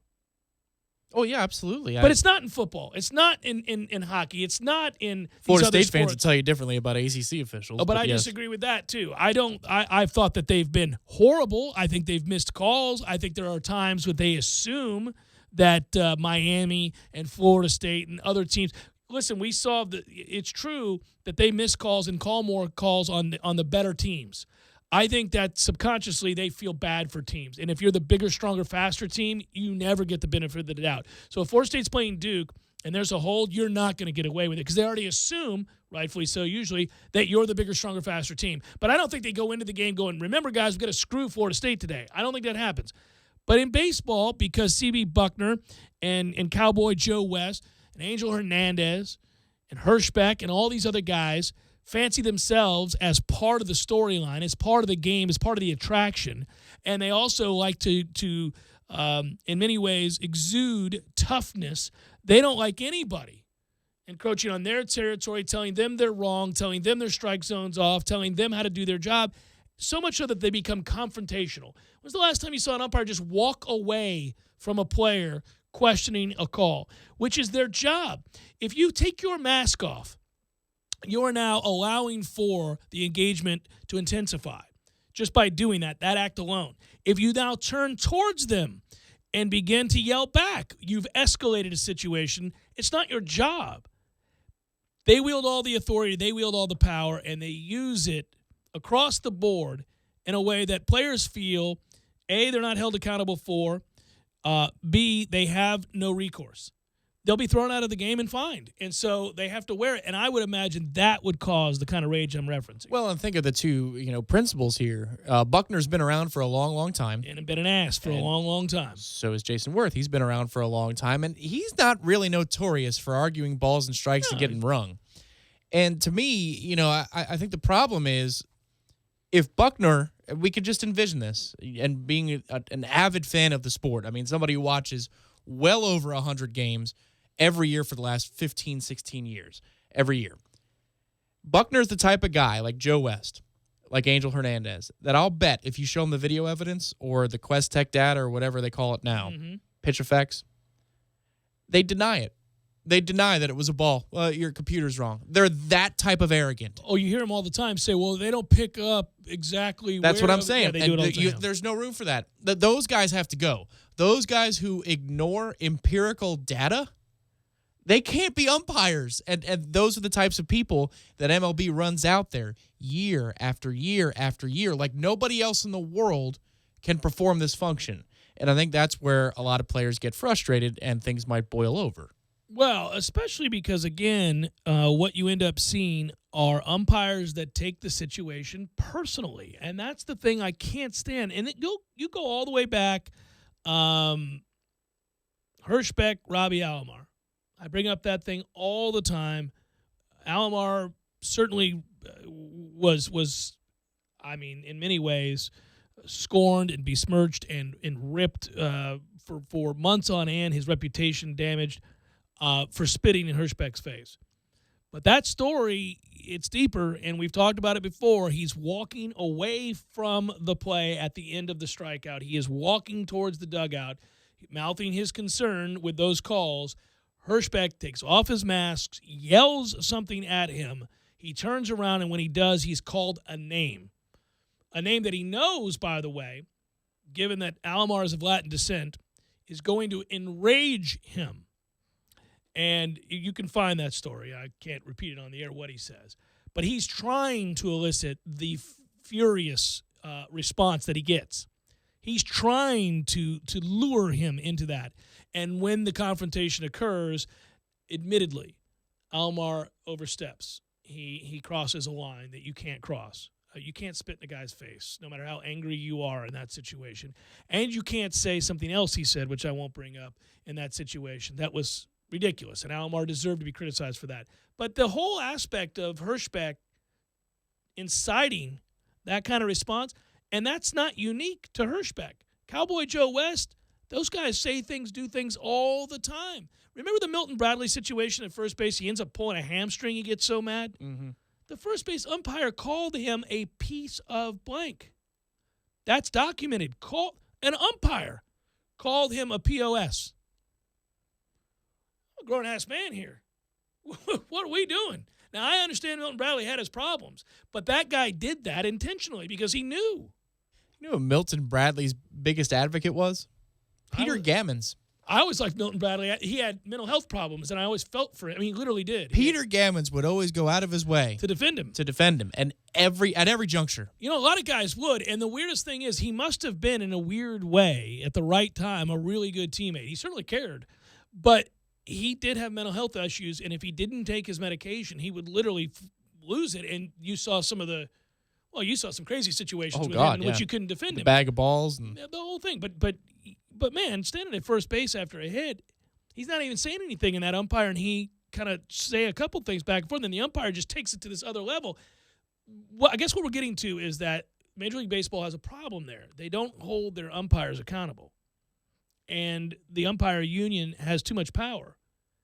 And so MLB, rather than face this head on, allows for guys like C.B. Buckner last night to get away with nonsense. I mean, he ought to be fined and or suspended. Well, and you're talking just about hitters, too, in all these cases, but pitchers have even less rope. You know what I mean? Because they need them every fifth day. Or if you're a reliever, you need them, and again, much more than that. And I mean, you can miss a borderline call. It happens. We're not talking about the stuff that's close. Borderline calls happen all the time, and pitchers do have to have thick skin at that point. You just have to be able to say. But they are squeezed. Oh, it's true. Oh, buddy, if an umpire with a long memory, the one time he took a step off the mound and you showed him up. Yeah. But, every time now that you're facing a 2-2 pitch in the sixth. And it's close. You ain't ball getting that call. Yeah. Really? Okay. This is what we're going to do. Well, yeah. And that's why it's got to be tough, because you have to show a level of restraint that I'm really kind of knocking myself here. I don't know if I have it. I think, again, I get it if I played professional basketball. I get it if I played professional football, that in those sports, There are so many bang plays, the speed of the game, all of that stuff, really difficult. In baseball, it's so deliberate. There's so much time. And you see these guys year in and year out. You can develop relationships that, are adversarial. And when that happens, and now I get a 2-0 pitch and I'm sitting dead red, and a guy throws one away well off the plate, so I don't get to give it a cut. It's going to be 3-0. Okay, fine. And he calls that a strike and changes my at-bat. Or vice versa, 1-1 goes to 1-2. Oh, sure. Man, there was it unraveled for my baseball team over the weekend, but every baseball fan knows this moment. Florida State all the way up. Things unraveled after a guy got walked with a couple outs. A 1-0 pitch is within the strike zone by 4 to 5 inches at every possible corner that he could try and that hurts. And it goes 2-0. And then my man loses his control because he gets flustered at the moment. Yeah, he's angry. And he's angry. Next thing you know, tie ball game. Next thing you know, we're behind and we lose. Those kinds of calls. This is why I advocate for the computer systems and chips and such. Oh man, I just think you gotta nip in the bud guys who insert themselves into the game and have an effect on the game that allows you to question the integrity of the game. I don't mind that guys are going to miss calls. I can deal with that. I mind guys when guys intentionally do so. When guys are intentionally trying to screw people, I get no time for that. You want to do probables? We also got to do a giveaway. I'm going to wait on that. I'll do the giveaway at the very end of the show. All right. Cue it up, buddy. It's time for, how you say, with the pitching, probables?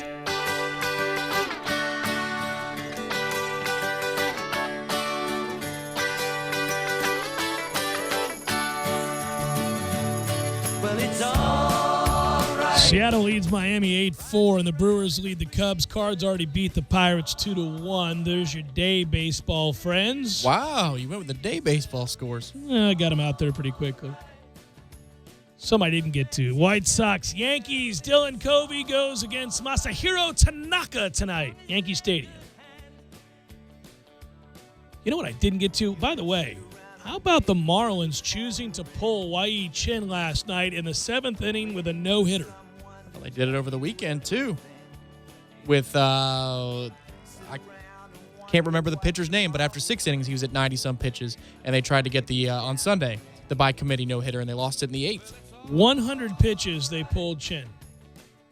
Stop with the nonsense, man. Get the hell out of here with that nonsense. 100 pitches. This is a grown-ass man. He's 31 years old. He's been in the league 6 years. What are you doing? 100 pitches. Oh, 100 pitches. I would have kicked him in the face if he came out to get me with a no-hitter. And he also had a 5 ERA last year, so you're really counting on this guy. You need this guy in order to be the 90-win team. I mean, Chin's he's had good years before, but, I got 100 pitches in and a no-hitter with 2 outs in the... No, we're not doing that, man. I can get out of here in 125 pitches. Red Sox, Jays, Rick Porcello, Francisco Liriano, Orioles, Reds, Ubaldo Jimenez, Amir Garrett. Tigers, Rays, Jordan Zimmerman and Chris Archer. We've got Phillies and Mets tonight. Vince Velasquez going for the Phils. Gesellman going for the Mets. Gave up 8 runs in his last start against the Marlins.